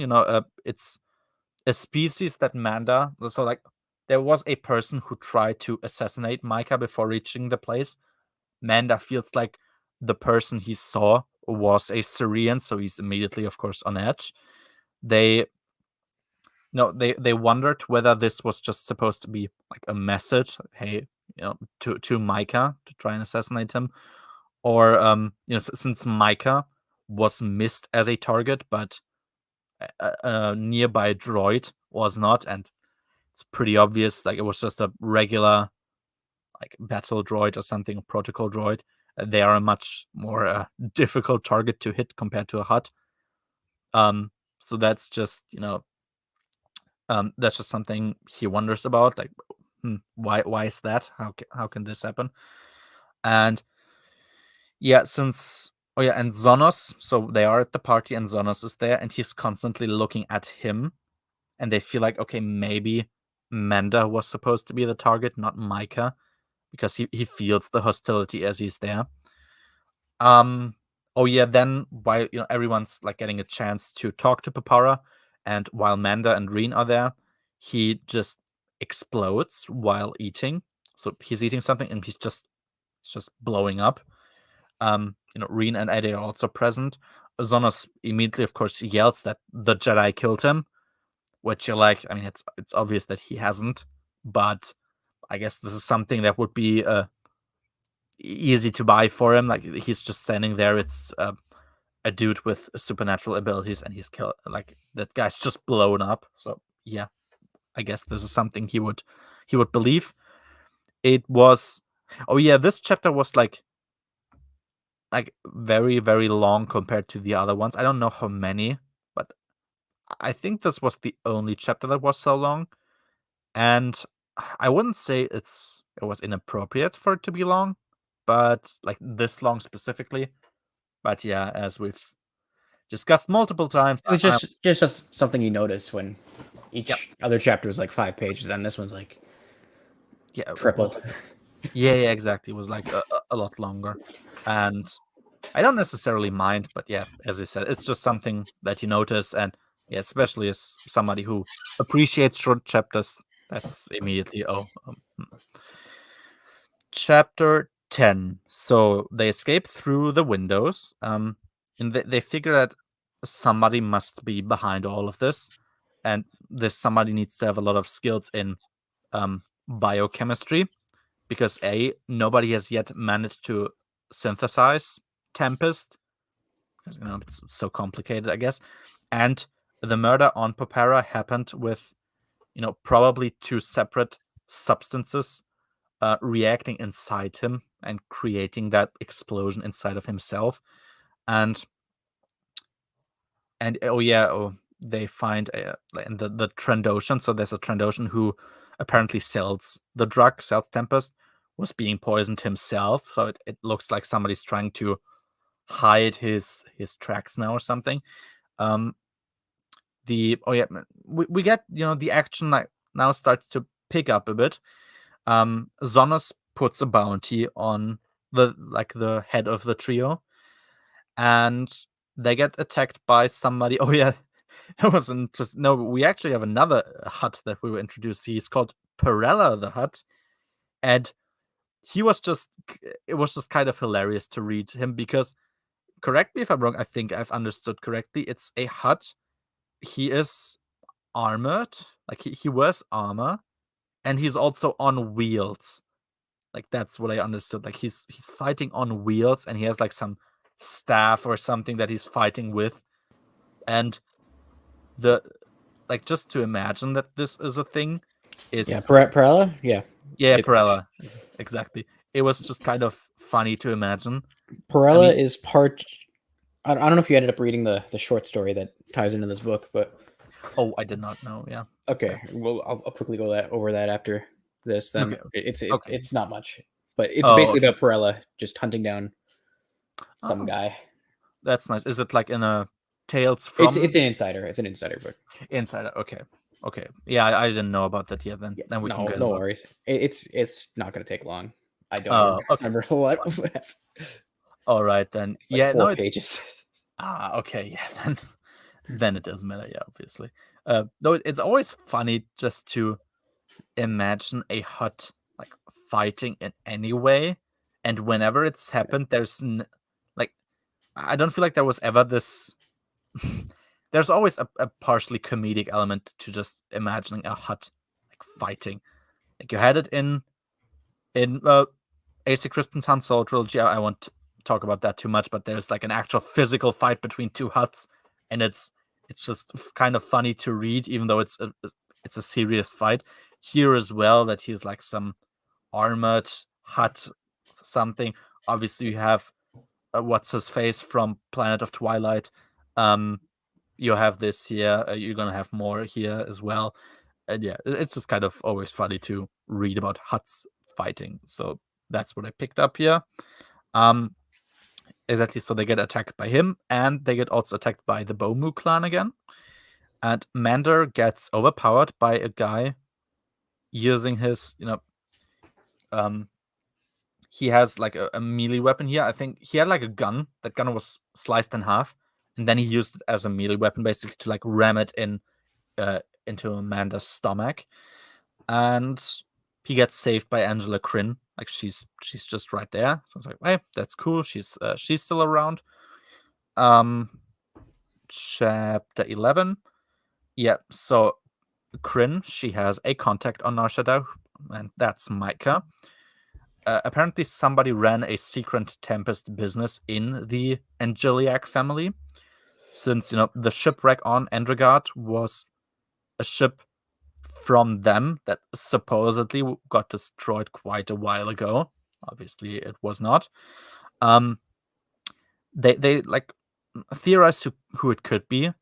Xanos, they say, is too untalented for all that. So it could be Vago, because Vago is pretty talented, like at running business. Manda, he saves a group of very beaten up Evoki from a bunch of predators who are there on Nar Shaddaa. Micah is even surprised that there are any left. And I liked it because, I mean, if you've ever played Sota and you've actually paid attention to how Evoki, like not only how they get treated, but also the way that they are written and their voice acting is, it's just they get basically treated as a joke. So them being treated kind of seriously and like getting pity is is a nice thing, because also if you've played Sota, you know that being evil like it doesn't necessarily always feel evil. It also feels just funny. Like the way that you are evil in this game is it's just humorous at times, and mistreating Evoki is a very easy way to do that. So hey, there you go. They were treated seriously. That's something I enjoyed. Yeah, exactly. So Zonos, he makes them believe that Vago, they don't know whether they can trust Vago or not yet. But apparently Vago called Micah to like hide out. And he goes right into a trap. By chance or by design, we don't quite know, the Rhodians are there as well. Micah and Reen both are taken prisoner, while the others get saved by the Evoki, which they saved before. That was quite nice. Chapter 12. 12. So yeah, Reen is supposed to be publicly executed, mostly just to show off that Zonas is like a capable leader. He has good leadership qualities. Mostly for other huts to see that you don't mess with him, which makes perfect sense. Manda, he lands a very significant victory here. He's able to rescue her together with Eddie and Kryn. He's flying a speeder right into the penthouse where they're in, and he kills Zonos with a lightsaber. So he's taken care of now. Micah, he's also like putting up a show. He basically throws them out, like he's being very, very mad with everything that's happening, just kind of to trick the others into thinking, oh, I've got everything under control now, to basically assume control. And a revelation that we get here as well is that Micah is force sensitive, which I think is nicely handled here. He has a few little tricks that he can do, but ultimately he doesn't want like either the Jedi or the Hutts to know. I guess the Hutts because they just wouldn't appreciate it, and the Jedi because he doesn't actually want to go to the temple and become a Jedi, so no use in them figuring it out. Both Popera and Toro knew, and Toro even helped him a bit because obviously Toro is a Jedi himself, or was a Jedi himself, and just try to, I guess, give him tips on how to handle the Force a bit better. We get the name of the book, like the explanation of why the book is named that way, because Tempest, so the drug, is described as the scourge that destroyed the Angeliac family, more or less. And that's kind of nice because, yeah, without Tempest existing, that whole thing wouldn't have happened. So, makes sense. There you go. Chapter 13. Vago, she was described as, very analytical, and she's thinking efficiently, something the spy slot is as well. I also was like, maybe she's the one, but now also it feels kind of too easy. I'm always like thinking, oh, it could be this one, but no, that would be too easy, so maybe it's this one. I just liked being kept like in the shadows with this, like, right until the end. You'd hope that a mystery book would be like that, but you would. I mean, imagine if it wasn't that way. That would be very bad. But yeah, mystery book, and the mystery worked. That's kind of nice. Exactly. Yeah. So, Reen. Yeah. So what Manda did at some point is, Reen was like taken as a human shield, and what he did was like shoot at her. I think it was only like a stun shot, but basically just to make her be useless. Or I'm not sure if it was. Maybe he even shot through her. I'm not quite sure there. And she was very, very surprised that he acted so much, as they described it, like a Jedi, which means, not the attacking innocence part, more like, being very instinctive, being in the moment, like, because he is the planner, like he thinks everything through. That's kind of the very obvious character that they were going for here. And to have him be like immediately make this decision, there's this guy, he's taking my partner as a human shield.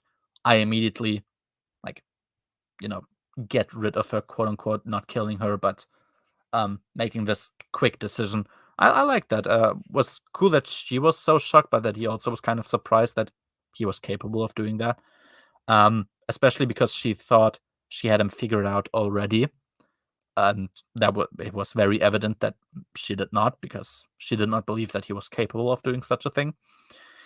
He explains why he is even still doing all of this. Like, at some point, there's this question of, why are we chasing these guys? Like, obviously, Toro won't, be resurrected again if we find out who all of this was. So why bother?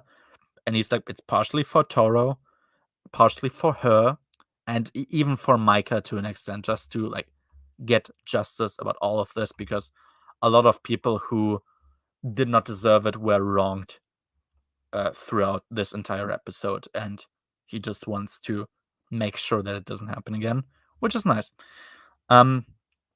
She brings up the point that, he might be too excited at the chance of, finally becoming the hero himself. He doesn't deny the possibility, and, he hopes to have her with him, like, help his judgment. And I like that, because, yeah, he probably feels like he's always the quiet one, the more laid back one. He has his Lawmaster thing that he's doing. That's not really an action focused task to fulfill in the Jedi Order. And having him have this chance of, now I can be the hero, now I can jump into the fray and save everyone. It's correct of her to assume that this could cloud his judgment. And it's also nice of him to say, yep, you're probably right. You should just be there with me to put me in my place back again, like to rein me in when I'm about to do something that's maybe a bit stupid. So I like that. As I said, like their character chemistry, probably my favorite one throughout the book. It works really well. They function nicely together. Chapter 14. That was just a short, fun little chapter where the group they just walk around, they destroy Tempest, that like all the Tempest they can find, and threaten dealers, basically to give the spy slot a message, which is that they'll come for them and end the Tempest trade. It was really nice to read. They just like go to some warehouse or something where drugs are, where they are having those drugs, and they just go there, destroy everything. They beat up the spice, like the traders there or the dealers, like send a message. That was kind of funny. But yeah, nothing more really to say other than that.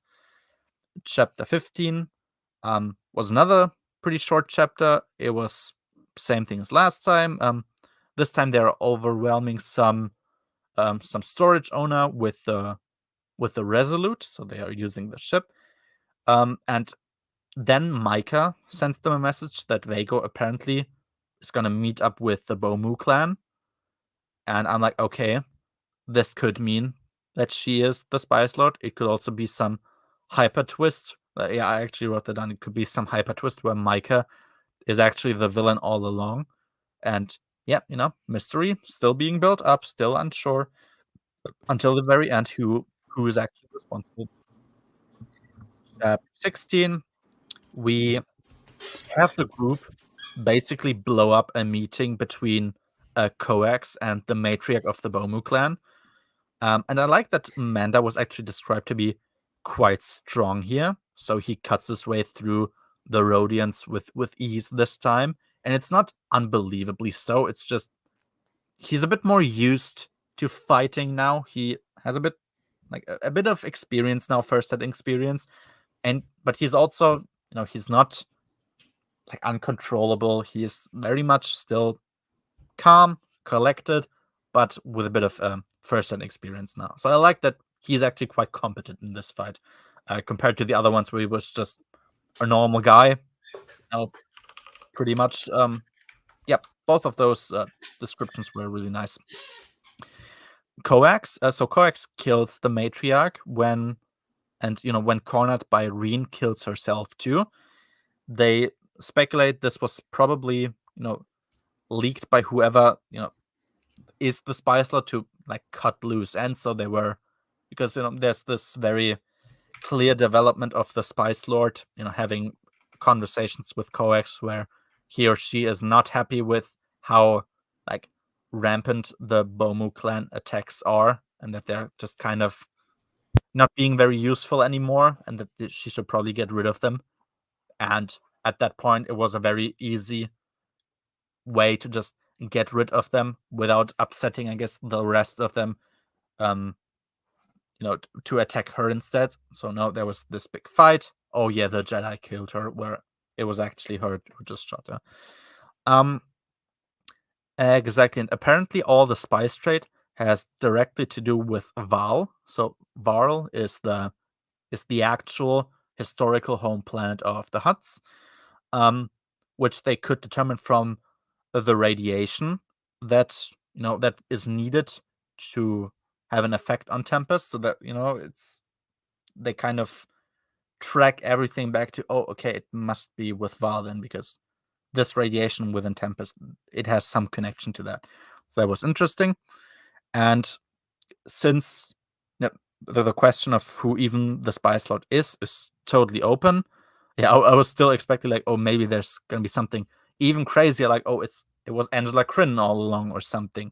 But Yep, I didn't know yet, so I was like, okay, let's see. Chapter 17. The group, they steal a drug ship, basically.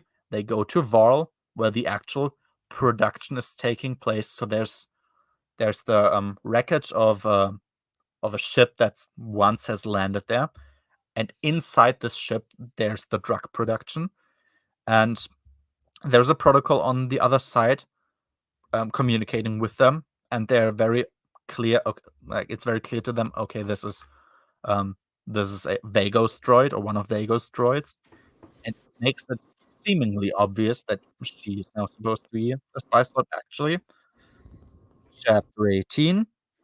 The group meets Vago in the factory, and it's very evident. So I guess the feeling that was supposed to be invoked here is, oh, she's the leader here. But to Mander, it's actually pretty obvious that she isn't the leader. And actually, the Twi'lek slaves, so Popara, he had 2 Twi'lek slaves, I think. They are there also with weapons, and the way they keep looking at her, and the very clear evidence that they are high on Tempest as that whole scene plays out. And for some reason, Vago speaks basic to them, even though like he's aware that Hutts usually dislike speaking basic, and she's one of those. So he wonders why she's not speaking Huttese, and the Twi'lek or like somebody else is translating it for her. And all of this information gets Mander to figure out, oh, she actually isn't in charge here. She's a prisoner as well. And now he also realizes, oh, because in the past few chapters, those were very, very little scenes that you didn't really notice until you get this information now. It's that Angela sometimes had little personality shifts from time to time. Like she's having an idea that she usually wouldn't have, or she's going to a place that she usually wouldn't go to. They are from like those little shifts were from Force mind tricks. And once she suspected Mander of doing that, but since he actually wasn't the one doing it, it could only be, of course, another Force user. The only other Force users that we've known so far in this whole action is Micah himself. Micah outed himself as a Force user, which lets them conclude that, okay, this was Micah instead. And now we find out, or like I was like pretty sure, okay, now we're gonna find out Micah is the actual spy slot, right? So because that was the most obvious conclusion now. Chapter 19. So you were right about the hyper twist. Yeah, the hyper twist, I like 500 times I was like expecting some even bigger hyper twist. Oh no, it's actually this character that you didn't think was gonna be it. And yeah, it was fun to just keep guessing, like, oh, maybe it's this, maybe it's this, maybe it's that. Chapter 19. I was a bit disappointed, I think, with chapter 19, but we'll get into it. So in the beginning of the chapter, we get some revelations. So at some point, Micah actually is the spy slot. He found out that just by chance, normal spice slowly develops into Tempest because of the poisoned air and water on Varl. And he noticed that when he visited the planet to initially just find the ancient droids that are still on the planet left behind. Exactly. He also, like when he met with Toro, he got him hooked on it basically to control him for his own purposes, which obviously didn't work in the end because Toro died. Manda tries to arrest Micah. He gets attacked by another Twi'lek slave who's high on Tempest, and she is equipped with Toro's lightsaber. And I wasn't sure how to feel about this because so we have a non-Force user, and it's not even General Grievous, it's just a non-Force user with a lightsaber attacking a Force user who has a lightsaber. The immediate thing I would expect to happen is he uses the Force and puts the lightsaber out of her hand. And boom, the fight is over. That doesn't quite happen, though. He just engages in a normal lightsaber skirmish with her, which ultimately gets him to be hurt. Now, he doesn't die or anything. He just gets hurt, and there's this little suspense of, oh, will something else happen now, or will he ultimately win in the end? Yeah, of course, ultimately he will win. But I was like, this is a very easy thing to do, at least for me. It's just a normal dude with a lightsaber. You have the superior power by just having the possibility of pulling that lightsaber with the Force, and you don't do it. There is no reason for him to do it, or like not to do it, I guess. And that You was got to make it clear why it's an even match. Yeah, exactly. Like, if you have Grievous there, and you can have your shenanigans of why Grievous can even fight Jedi, because the Force. I mean, we've seen it in Episode 3. It was quite funny actually. When Obi-Wan attacks Grievous on Utapau, he's like, "Oh yeah, they have this. You must realize you are doomed." And then what does Obi-Wan do? He just pushes him away with the Force. And sure, it doesn't kill him, but it's like, oh yeah, he can just do that, and Grievous has literally nothing to respond with. And you have a normal Twi'lek. She's a slave, high on drugs. She's I don't buy it, because if it's two Force users, I can always buy them actually never trying to use the Force to pull lightsabers, because you can easily assume that the other one's going to counter that, and just you're at a stalemate, so nobody really tries it. But here, to me, there's no reason why you shouldn't do it. And if the book gave me a reason, I could buy it. But we don't have anything. Maybe he would. Maybe he, in some way, also could have been given a dose of Tempest, which makes it impossible for him to correctly utilize the Force, and maybe he needs to only rely on his lightsaber and fighting skills. I could buy that, but we didn't get that here, so I was a bit disappointed with that scene. As I said, ultimately he defeats her, so it's fine, outcome wise. He asks Micah to give up. He makes a that's also a thing. He makes it very obvious that he's not gonna give up, and then he starts just pressing a lot of buttons, I guess getting everything to blow up, to cause explosions everywhere, which he and I okay, you have those little T-Rex arms of Hutts that you usually have, and I get it. Micah is a bit he has a bit of training in the Force, but still, you can literally stop him from mashing his buttons, which you're you don't have to guess. You know that whatever he's gonna try and push there, it's not gonna be good for you. So just stop him. He doesn't do it as well, and it causes him, so Manda, to stumble. Micah, he takes an energy lens that he has there and he literally smashes his lightsaber to pieces, Manda's lightsaber. Oh, okay, well, now I guess he is in the disadvantage. Chapter 20. Micah points out how he could just take the soil of Varl, put it into an asteroid base now that they found him, to reproduce Tempest in that way without it clearly indicating a connection to Varl. I am if arguably if he did that from the beginning, he would have never been found out, probably, or at least it would have taken longer.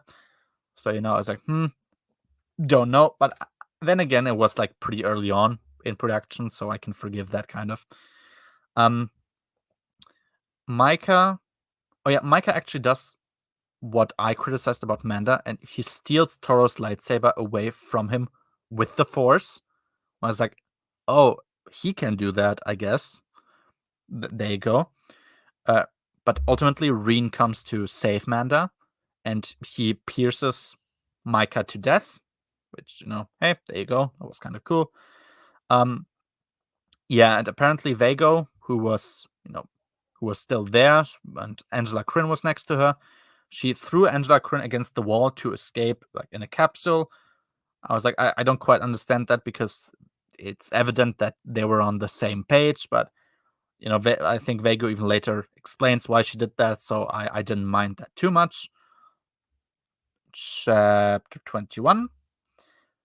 Vego explains, as I said, she escaped because the others wouldn't have gone away without Manda, and his status was unclear. It was unclear whether he's surviving or not, and she was not gonna bet on him surviving. She rather just wanted to escape. I'm like, okay, yep, fair enough, makes sense. And in the end, we just kind of get conclusions here. So the Tempest trade obviously will be stopped. Reen flies Manda back to Yavin 4. Something he actually doesn't look forward to anymore. And it's interesting. I always like that when a character that is really not used to an adventurous life, who's more used to just a chill, normal life, has his adventure, goes back, and then suddenly notices, like, oh, yeah, I can't really return back to this normal life. Because now recently Mauler has released the whole Lord of the Rings extended edition. Yes. I'm actually reminded once again of this when the four hobbits return to the Shire. Hobbits, yeah, hobbits. No, when the four hobbits return to the Shire, and they're all just sitting there at the table, and they look at each other like, "Damn, we're really not that the same anymore. It's really not that simple." When we just sit here, there's obviously a different feeling because this is not what you're used to anymore, and it's kind of the same feeling. And it's like, yeah, I don't really want to return to Yavin all that much anymore. He does it anyways, but it's like, damn, things have really changed now. And yeah, your entire perspective changes after going on adventures like this. Yeah, because there's multiple scenes where this could have gone very wrong. It's hard to just pack it up and stop, go back to normal life. Yeah, exactly. Yeah, because with Luke, you never get that scene because Luke never makes the decision to go back to the normal life. He just stays in the adventure. But here, comparatively for him, that is this thing. He's going back to Yavin 4 to his regular Lawmaster activities, and it's like, wow, yeah, I don't actually want that too much. It's not what I've been open to another different thing, and it's kind of weird just trying to pretend that it didn't happen, not to do something totally normal instead. But yeah, there you go. What I was kind of disappointed with also is that there is no indicator that there's any lasting bond being built between the two of them. So Manda and Reen, I don't get the feeling oh, they're friends now or something and they'll stay in contact. Just yep, it's the end of them. She brings him there. So I guess the most logical thing to assume is that they just kind of move on and lead their separate lives. Which I was like, I mean, it probably would turn out that way, I guess. But maybe I hope at least to have them be friends and maybe at least have a mention of, hey, we'll see each other again soon. Just we'll visit each other or something, or call, or I guess, I don't know. But yeah, that was just it, and was still nice enough. And that's it. That was the entire book of Scourge. There you go. A pretty quick one, actually. It's a very straightforward, very quick read. Yeah. Even with all the twists and exactly. Even though mystery is a big part of this book, just by who is the Spice Lord, it's pretty straightforward, which is surprising because, especially if you think about all of the books that we've read mostly up until now, at least for the purposes of the streams here, it's mostly been Bantam books, from the 90s. And sure, you had Survivor's Quest and Outbound Flight there, but now you realize, oh, you're in a totally different era of Star Wars, IRL.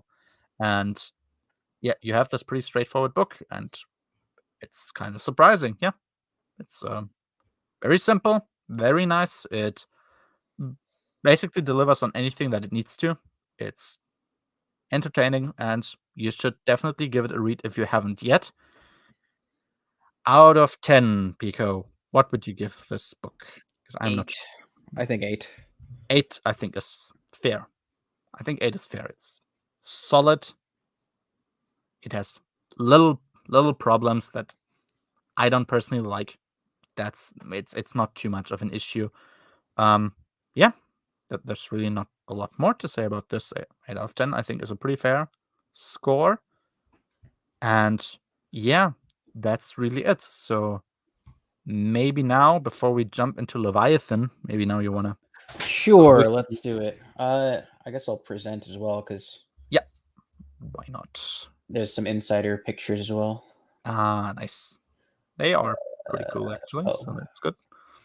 This, making sure. Okay. So this is the hunting for. Good. It's either Garach or Garak. I don't actually know. Gorak, I guess. Yeah, I don't know. This lad right here. That's the titular Garach, whatever. So basically, this story is about Perella the Hutt, which is the guy, the bounty hunter Hutt, I guess. Yep. From Scourge, chasing after this man. The Garach was a race of beings that it's another empire from thousands of years ago that existed, and they had a bunch of places. It's honestly like not a whole lot going on here. It's basically just him hunting down. There's Perella himself, our boy. Ah, there he is. He's got his helmet on. Okay, that looks kind of funny. Yeah. Hang on, let me pull up. Oh yeah, we have that species. I never remember. Yeah, the one from the special edition that screams into the mic. Exactly, and the lover of Zemo the Hutt. Yeah, or was it Zemo? I think Zemo the Hutt. Or something. It might actually be that one. Actually. Oh God! Imagine. Zero was it? Zero. Yeah. Zemo was another character. There you go. There he is. He's basically hunting some ancient creatures who he ends up killing, and then along the way he discovers he's sentient, highly skilled, etc., etc. And then he's like, "Whoa, that's crazy!" And then I don't remember what the helmet thing is here is for. Huh? Maybe it's like he's dropped the helmet. Maybe. Yeah, he drops the helmet, and that's him after killing. There he is. It sounds like there's more to it, but it's basically just him hunting them down, and that's it. Yeah, I mean, what else is there to? It's nice art. Yeah, that's cool. I would have, because I'm like pretty sure he was described with having wheels on his armor. I would actually like to see where are the wheels and how does it look like? That's something I was kind of sad about. You only see the top parts. Yeah. You can't actually see the wheels, but there's a supernatural ad. There you go. Yeah, no. So if you want to read it to yourself, it's Insider 133, or it's in the Fiction Collection Volume 1, which is how I read it. Okay. Insider 133. I mean, it sounds basically like the book, just even more condensed. It's pretty straightforward. It's there's the hunt. Yep. I think just like a 6 out of 10. It's solid. It works. If you want to read, there you go. If you want to read more about Perella. A character I don't imagine is all like I don't imagine that he has a lot of mentions anywhere else, really. Perella. No, I want to say he was invented for this series, but it's also possible he was in the campaign before. Yeah, let me see here. Hunting the Gorak, okay. Hunting the Gorak, yeah, okay, that's Scourge and Tempest Feud, which is his first appearance. Tempest Feud. Oh, role playing. Wizards of the Coast. Oh, is that the actual? Yeah. That's the campaign that the book's based on.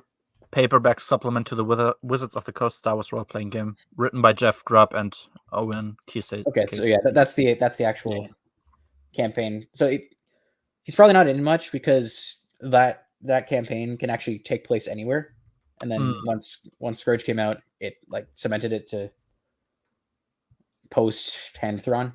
Okay. Gotcha. Yeah, well, there you go. Kind of what you would expect. Just stunt. Yeah, it works. It's solid. It's well written. Yeah. And now that we have talked about well-written stuff, let's talk about something else, shall we? Our favorite man. Our favorite boy. The man, the myth, the legend. He has come back, and he's gonna make us read more stories. So let's very quickly talk about Leviathan, because I feel like I don't even want to go through it like we did with Union, because with Union it was funny. There's some nice pictures though. Hey, if you have some nice pictures, we can also just look them up. But yeah, I feel like it's not gonna be as funny as Union, because I got it here. You got it. Oh, that's nice. Because yeah, what share screen? This one. My totally legal copy. I do actually own this totally legally, by the way. It's just in an Epic collection, and I don't have a camera to share that. Hey, same. I also actually own that. So there you go. And that has Union as well. Yep, same in German as well. It's a hardcover collection with Union and Leviathan. Don't ask me why. What? But they are there together. That's the weirdest collection ever, but okay. Yeah, and it's sad because the cover of the hardcover issue, like it has Leviathan on the cover, not Union. So like this one or yeah, I think it's this one actually. Yeah, I think it's that. Yeah, because this one's not the worst. It's not the worst, but I actually wanted to read Union, and it's like, oh, there's Kevin. Hello. Does Streen have a gun? It looks like a gun, doesn't? Or is it Streen? Yeah, that's a Streen. It looks like a looks like a hunting rifle or like a shotgun. Anyway. Yeah, there you go. Levi. I mean, okay. Let's just start with the first issue then, I guess, because we're here. Go for it. So let's start with a quote. A quote by our dear Luke Skywalker, which is, quote, Kip Duran, much like I was when I was younger, I believe he could become the greatest of us all.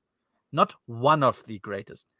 The greatest. I think, it says... Here you go. Once my greatest student, then my greatest enemy, under the tutelage of the Shade Exarchun.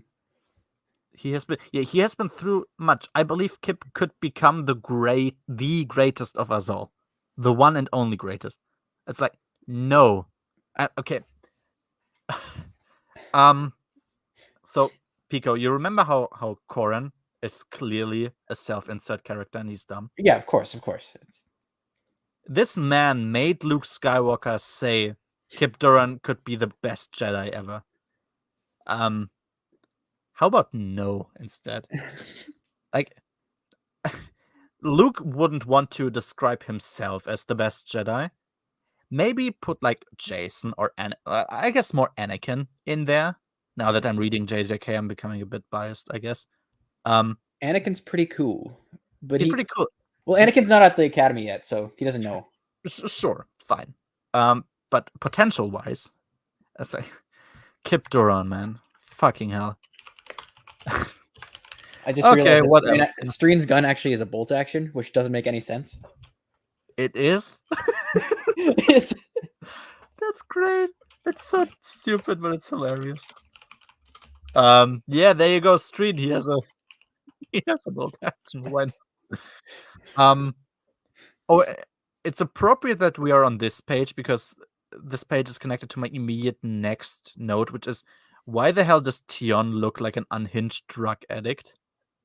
Like, something about her face is weird and unnecessarily so.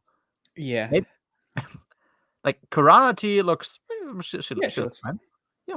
Kip Duran. I mean, I don't quite like. I think this is the worst Kip in this series. I think Kip looks a lot better when he puts on his Bilbo Baggins suit. But... yeah, true. Streen, I like how Streen looks. He makes, I mean, rifle aside, he looks kind of how you expect him. Mm-hmm. And then there's Tion, and I mean, I'm not sure if like the multiple hands next to each other were to symbolize that she's pulling the strings of her instrument. It kind of looks like she has multiple arms, but her face, man, there's she looks like she read Scourge and decided to try some Tempest of her own. Yeah, I don't like this because I imagine her to be quite good looking, and this is a bit dumb. Then again, I've read Unions, so what can I say? Oh yeah, I think Luke also said like, quote, "You will become champions of the Force." It's like, yes, thank you. I have read that book as well. Yeah, there you go. Yeah, here in that lower panel, top right, you will become paladins of the New Republic. Yeah, Champions of. Yeah, like it's cute. I still don't know what that means, but okay. It means power of friendship. Like it's kind of cute seeing Kevin like try to make it a thing that the first class are the champions of the Force, when that's like literally a meaningless title. But yeah, I've read that book once. He really should have like put in there, "You will be our champions of the Force, our new hope," or something like this. Like, yes, I remember that story. Oh yeah, there's no mention or appearance of Kam Solusa, which is good because Kevin himself established that he's only a minor irrelevant character. And he's an important Force user with really no expertise. So it's good that we keep it consistent. Yeah. Like, correct me if I'm wrong, but Kam Solusa doesn't get mentioned a single time. I don't think so, no. And so that's not Cam. Is that Kyle? Wait, yeah. Wait, let's wait a second. Let's see who is there. We have Kip, yeah, I think. Streen, Kip, Karana T. I guess that's Tion. Is it? I guess so. Was who else could that be? Yeah, it really. There really is nobody else, is there? Like, but who's the orange alien as well? I don't know him. Because like I was expecting like, who are these? who are these characters? I have no idea. Because I was expecting like, what's her name? The Mon Calamari, the healer. I forgot her name already. Fuck. You know who? Who? I'm sorry. Silgal. Yeah, Silgal. I was expecting maybe I'm gonna see Silgal here because I mean she is, if we even take that as a valid concept, she is a champion of the Force. But yeah, I have no clue who this orange guy is. Yeah, the blonde woman. I guess that's supposed to be Tion. Or yeah, it can't be Kam. Like, he has white hair. He looks a lot older. I don't know. Yeah. Yeah, there you go. Characters you have maybe heard about. I have not. Oh yeah, Leia is chief of state again, and I hate that.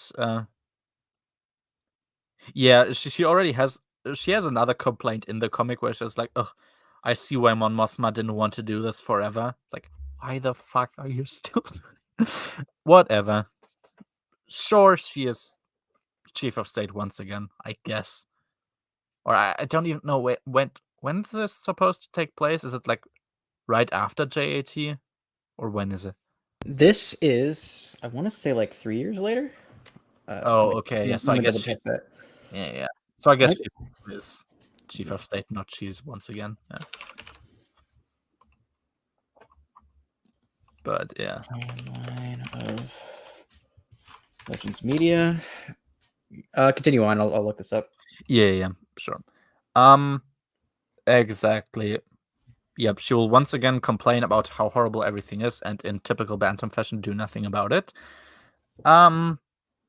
Yeah, something about this art style in general. So, okay, there's a scene where Leia contemplates that she can send Luke to this planet called Korbos to help with an accident in the mines, and like the same as Tion did, Leia also looks like kind of an unhinged drug addict. Maybe you just like quickly scroll down before you search on when like Leia has her appearance. So yeah, we see there's a mining accident there. And then we have Leia. She's there, and at some point she contemplates, like, oh, I could. Yeah, there you go. There it is. The bottom. What the? something. She looks Something fine about in these two. I don't know what happened. Oh, here's where Akbar gaslights what happened with Darksaber. Oh yeah, I entirely skipped over that part. Yeah, we have defeated Admiral Dala twice. We have destroyed the Hutt's Darksaber.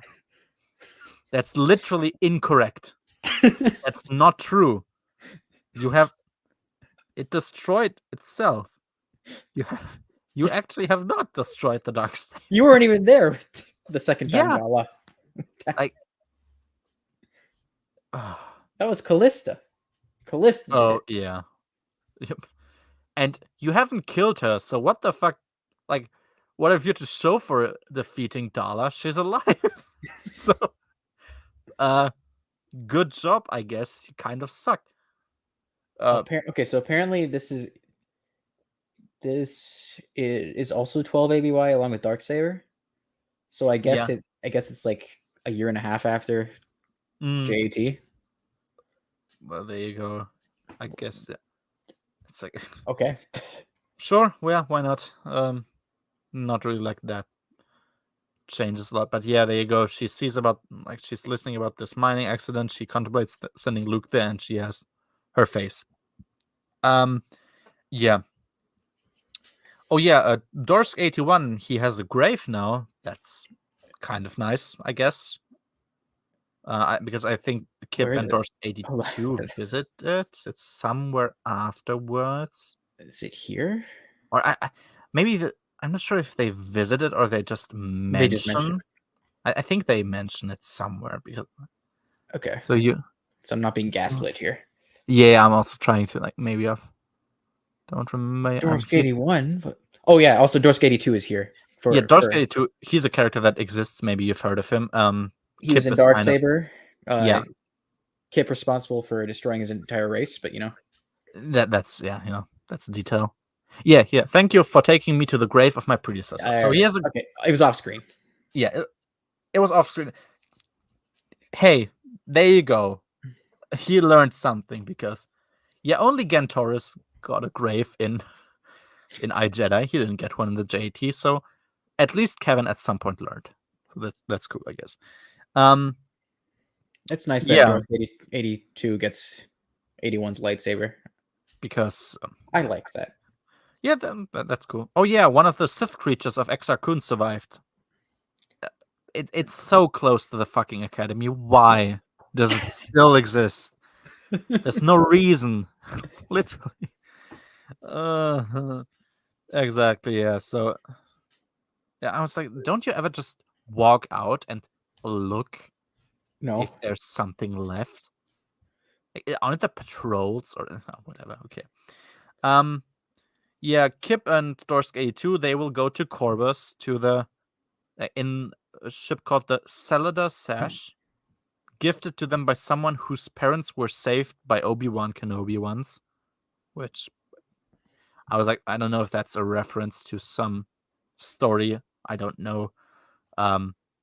Seems kind of a far-fetched gift, but oh well, who cares? Who cares really? I guess in that instance. Oh yeah, Luke gets contacted by Leia with a comm on Yavin 4, which is pretty gross and disrespectful because Kevin has very clearly set up that Yavin 4 has no outside communication because that makes sense. So don't get why he's changing that here. But yeah, there you go.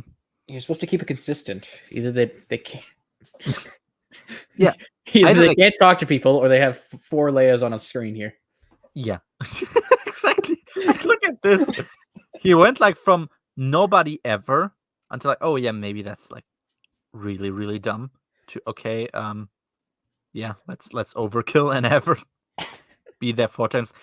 2 of those screens are even split. So on one screen, the one on the furthest right, it's only the upper part of her face, and the other one is the lower part.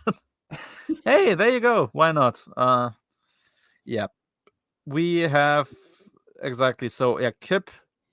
Oh yeah, I did a funny where I said Kip hears voices in his head. They come to him. They understand. Okay, whatever. So Kip is hearing voices, and that's really it. Why did you solo your guitar? I really don't know why I even wrote that. I think it was just for the funny. I think it has no relevant information. But yeah, okay, blah, blah, blah.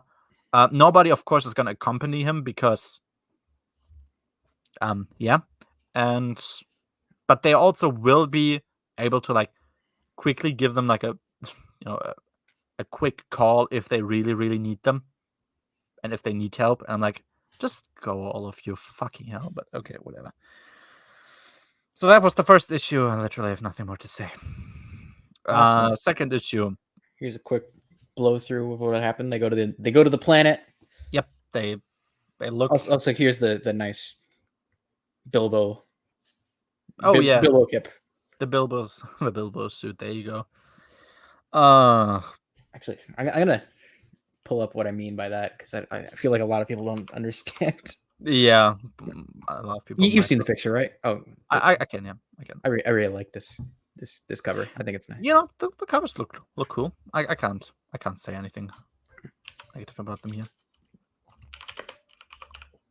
The Hobbit game.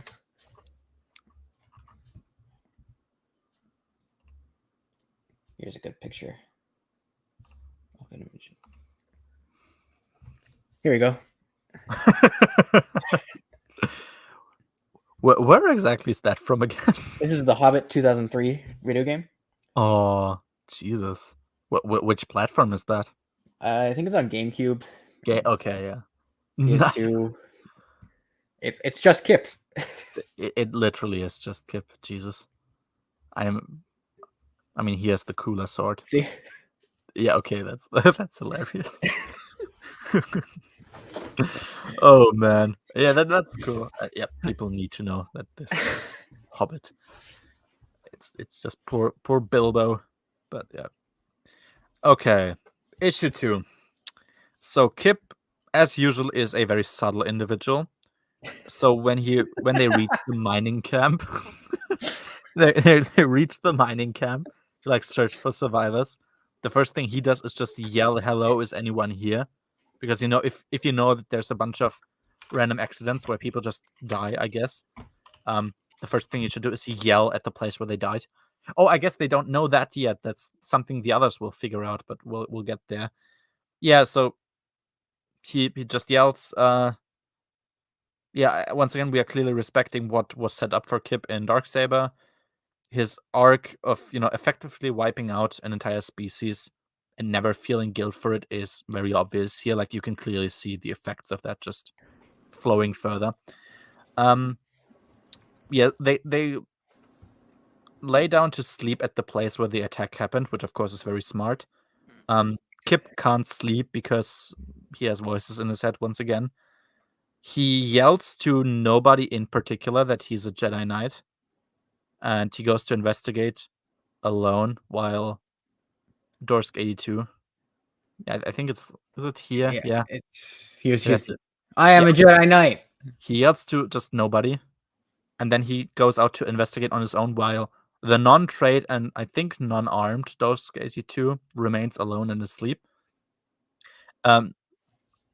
Kip very clearly shows dedication, which I appreciate, because he basically wiped out the entire species of Dorsk already, and he really wants to like make that final step of killing all of them. So I love the consistency here.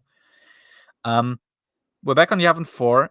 Yeah, Tion does a smart where she goes through the history of the planet, which apparently was colonized many times and had its inhabitants mysteriously disappear all the time without any survivors. And I very much like that research about the place is done now after they sent the people on the planet already. It's very good because it means there's a bit of mystery to them. It's like we don't want to, hey, poor Kip, he doesn't have a lot of friends. Dorsk 82 is there. We want to give them an adventure, so let's not give them the information that they would need. Why does she only have a cape? She has an interesting outfit. So she has like a crop thing going on there. She has I think her midriff is probably the best actor in this comic, though. Yeah, probably. She like the lower half of her, like clothes-wise, she looks like a stereotypical Japanese schoolgirl in this with a Yeah. skirt and I guess not really thigh highs, but yeah, there you go. Oh yeah, the middle right panel, she looks kind of she looks mad, which I mean, I think it's just the yes, mother of Pearl Eyes. that could be the mother of Pearl Eyes. It could also be her dealing with Kip and feeling the repercussions of that, which I understand. Yeah. Oh yeah. I don't know where this quote exactly is from. So she finds out, oh, this is not a nice place, and then I think Kip has this thought of, quote, this monster, this Leviathan. I'm like, oh yeah, what are we? Some kind of Suicide Squad? That was just my immediate thought when we had that. Where is it? No, okay, that's just Tion doing her thing. Blah blah blah blah blah. That's Doris 82 waking up and running out for some reason. Doris 82, he woke up, I guess. There's things happening. Kip goes Darkity dark. I missed up there. Oh my god. Yeah, and then and there's other characters, by the way. We don't need them. There you go. Blah blah blah. It's Streen. I guess he's hanging out with Kiranati. That's cool. Yeah, they're gonna go try and save Kip and Doris. Yeah. There's Here it is. This monster, this Leviathan. It's like, yeah, thank you. I know the title of this comic. Yeah, exactly. Oh yeah, Kip. Okay, so I didn't quite get what the Leviathan is, and I didn't mind too much because I really didn't give a fuck. But apparently, Kip has this idea that the monster assimilated the knowledge of the miners that it killed in itself, like when it killed them, and that led him to like figure out how to effectively kill them quicker. He found out about secret hiding spots or like secret ways to get into his enemies' bases, and that's how he wiped them out all the time, because that's something this monster does. He sees the big monster, and of course the first thing he does is try to attack. Like, just look at the I mean, it looks to be like he is attacking a kaiju or something in this. I think that's the idea. Yeah. It's like a giant force monster thing with small arms. Mm-hmm. Small crab arms, actually. Yeah. It's sure. It's the thing. I like this shot, at least. It's nice.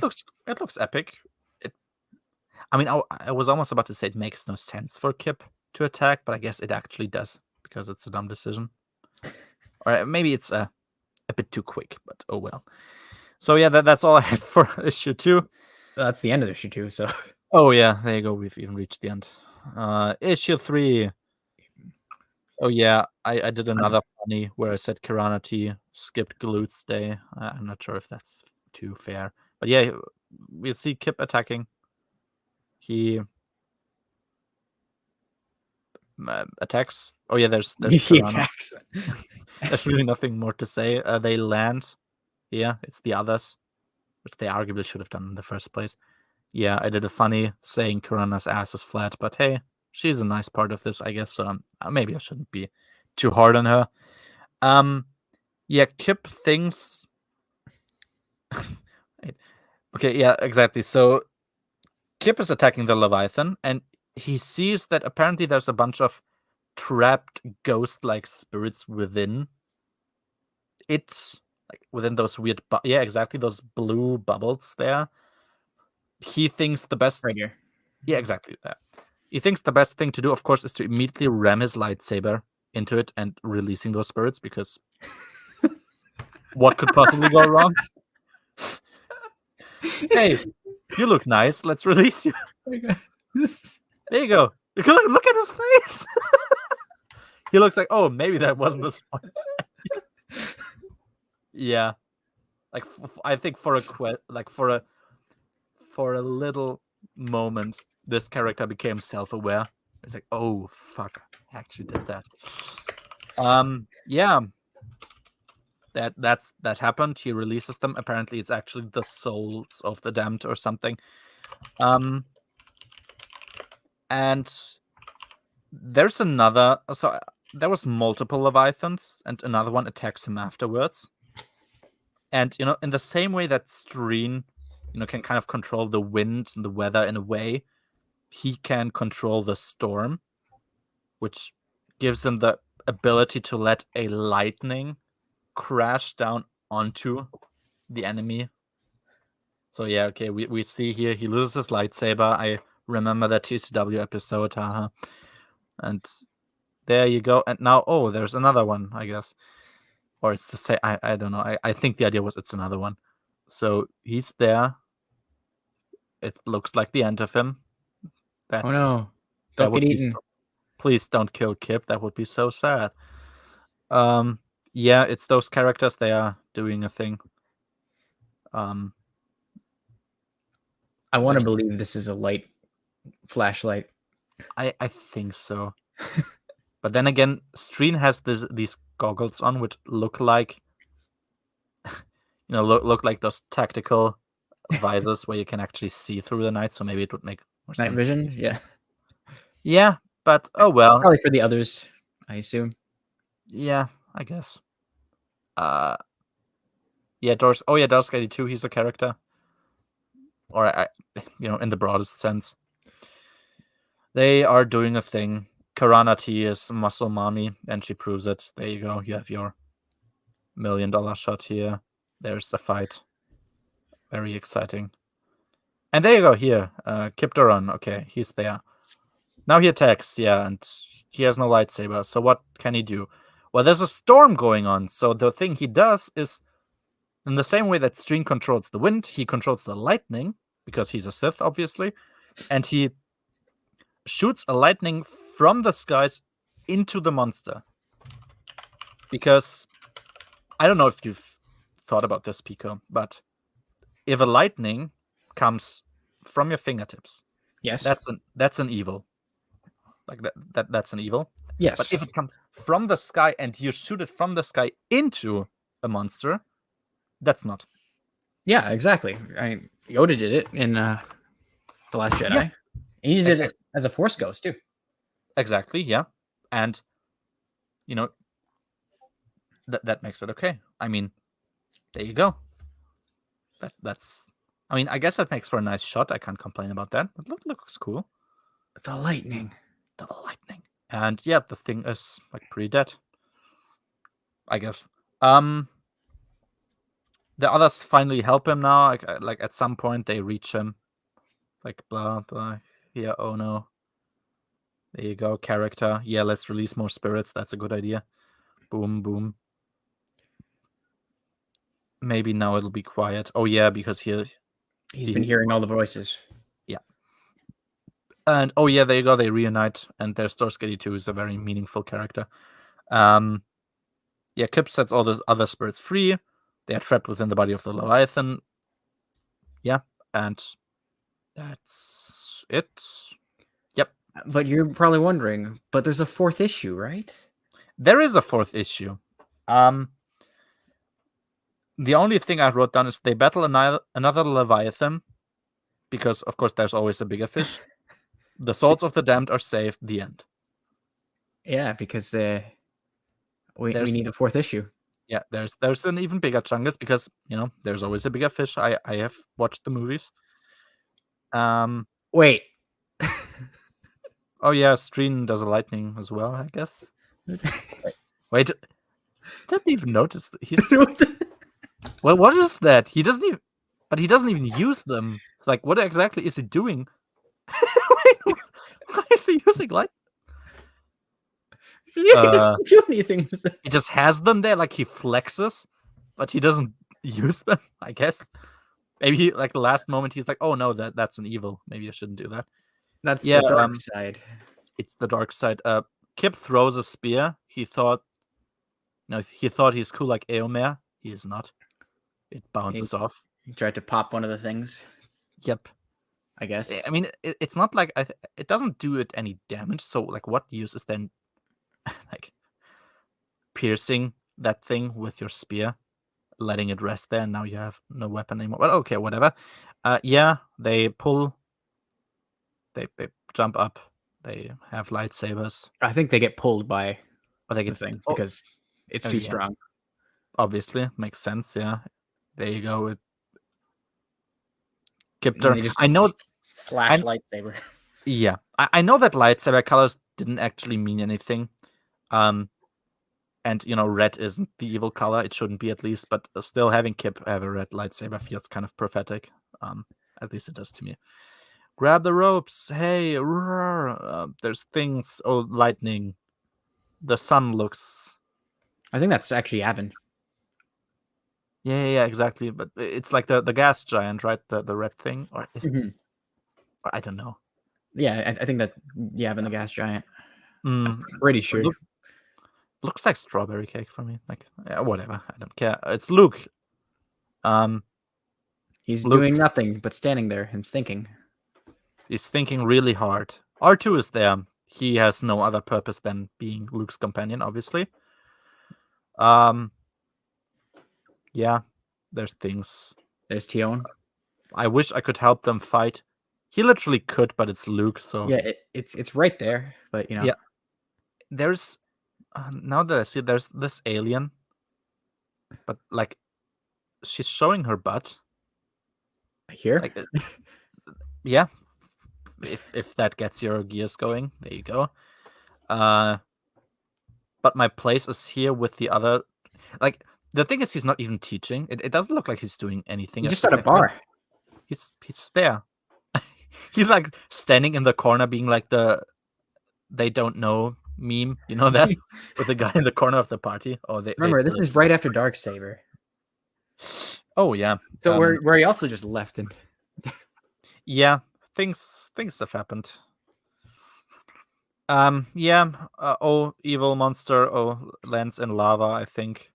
Oh no, everyone's gonna die. That would be so sad. I don't know how this happened because they were losing before, but it's just, yeah, like the previous issue, I think they were just on top of it, right? Or like they were attacking it. No, it's just like right above here.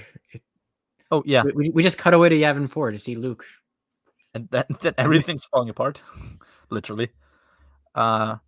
Yeah, they catch something. Oh yeah, watch out for the lava. Good advice. I generally agree. Dorsk 82 is that almost Dorsk? dies.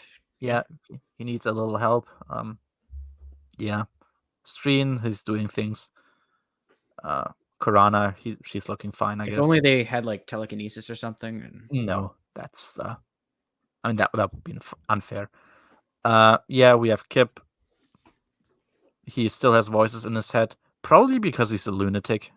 But well, no, they're done now. The screaming. Oh wait, yeah, the screaming still echoes in my head. Can't you hear it? No, by definition, you can't hear something that's echoing within somebody else's head. But okay. The thing makes a last stand with lava. Lava is not good. They block all the lava, which is pretty cool. Anakin could have used that, I guess, but oh, there you go. Looks nice, I guess. Lightsaber, yeah. More cutting. Yeah. Oh yeah, exactly. There's like a button. It's like, oh, we can. Like, we can connect the cables here or something and let a power surge through its body, and they kill it with that, and that's something. Karana T, she's looking cool, I guess. Jumping through the air.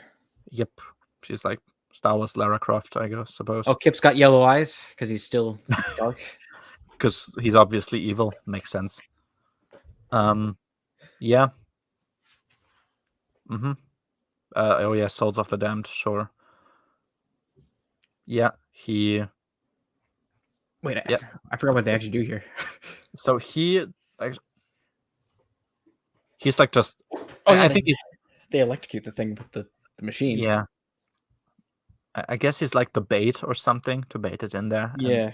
And they electrocute it to death. Oh, right. They go for the cable. Yeah. Okay. It's coming back to me. Yeah. He's there. The thing is dead. Now all the souls of the damned are released. I guess that one soul looks like he's smiling. I don't know. I guess this right here, the Store Skater one, is supposed to Yeah. supposed to say that yes, he does have the Force. Yeah, Because like, if you've been paying attention, we haven't been talking about him doing a whole lot because he hasn't been, because he doesn't have the Force until now. Well, yeah. he's supposed to have it, but he's just not shown to have it. Yep. Which makes a story with Darth 82 kind of pointless because, I mean, it's not like exploring his Force abilities was swapped out for something more interesting for him to do. It's just he's there. He pulled a switch and He electrocuted pulled a the switch. thing. I mean, that was pretty useful. Good on him. You know what they could have done is like had the switch across a cavern that got blown up or something, and he used the Force to actually pull it down. And that's Ooh, he finally was able to channel the Force to do it. that sounds vaguely smart and cool. So let's not do that, I guess. Okay. Dorsk 82, I think he's crying. I guess it's supposed to be meaningful. Yeah. I mean, I don't hate him. Imagine your whole race was eradicated by this guy and he's just standing there. That would be pretty sad for me. Yeah, Corvus is, I mean, the place is lost. That's it. F's in chat. Yep. Big F. There's Yavin 4 again. They are there. I guess they don't There's the hate grave. each other. Yeah. After all, we can never have too many Jedi Knights. That's so smart. Yeah, and that's it.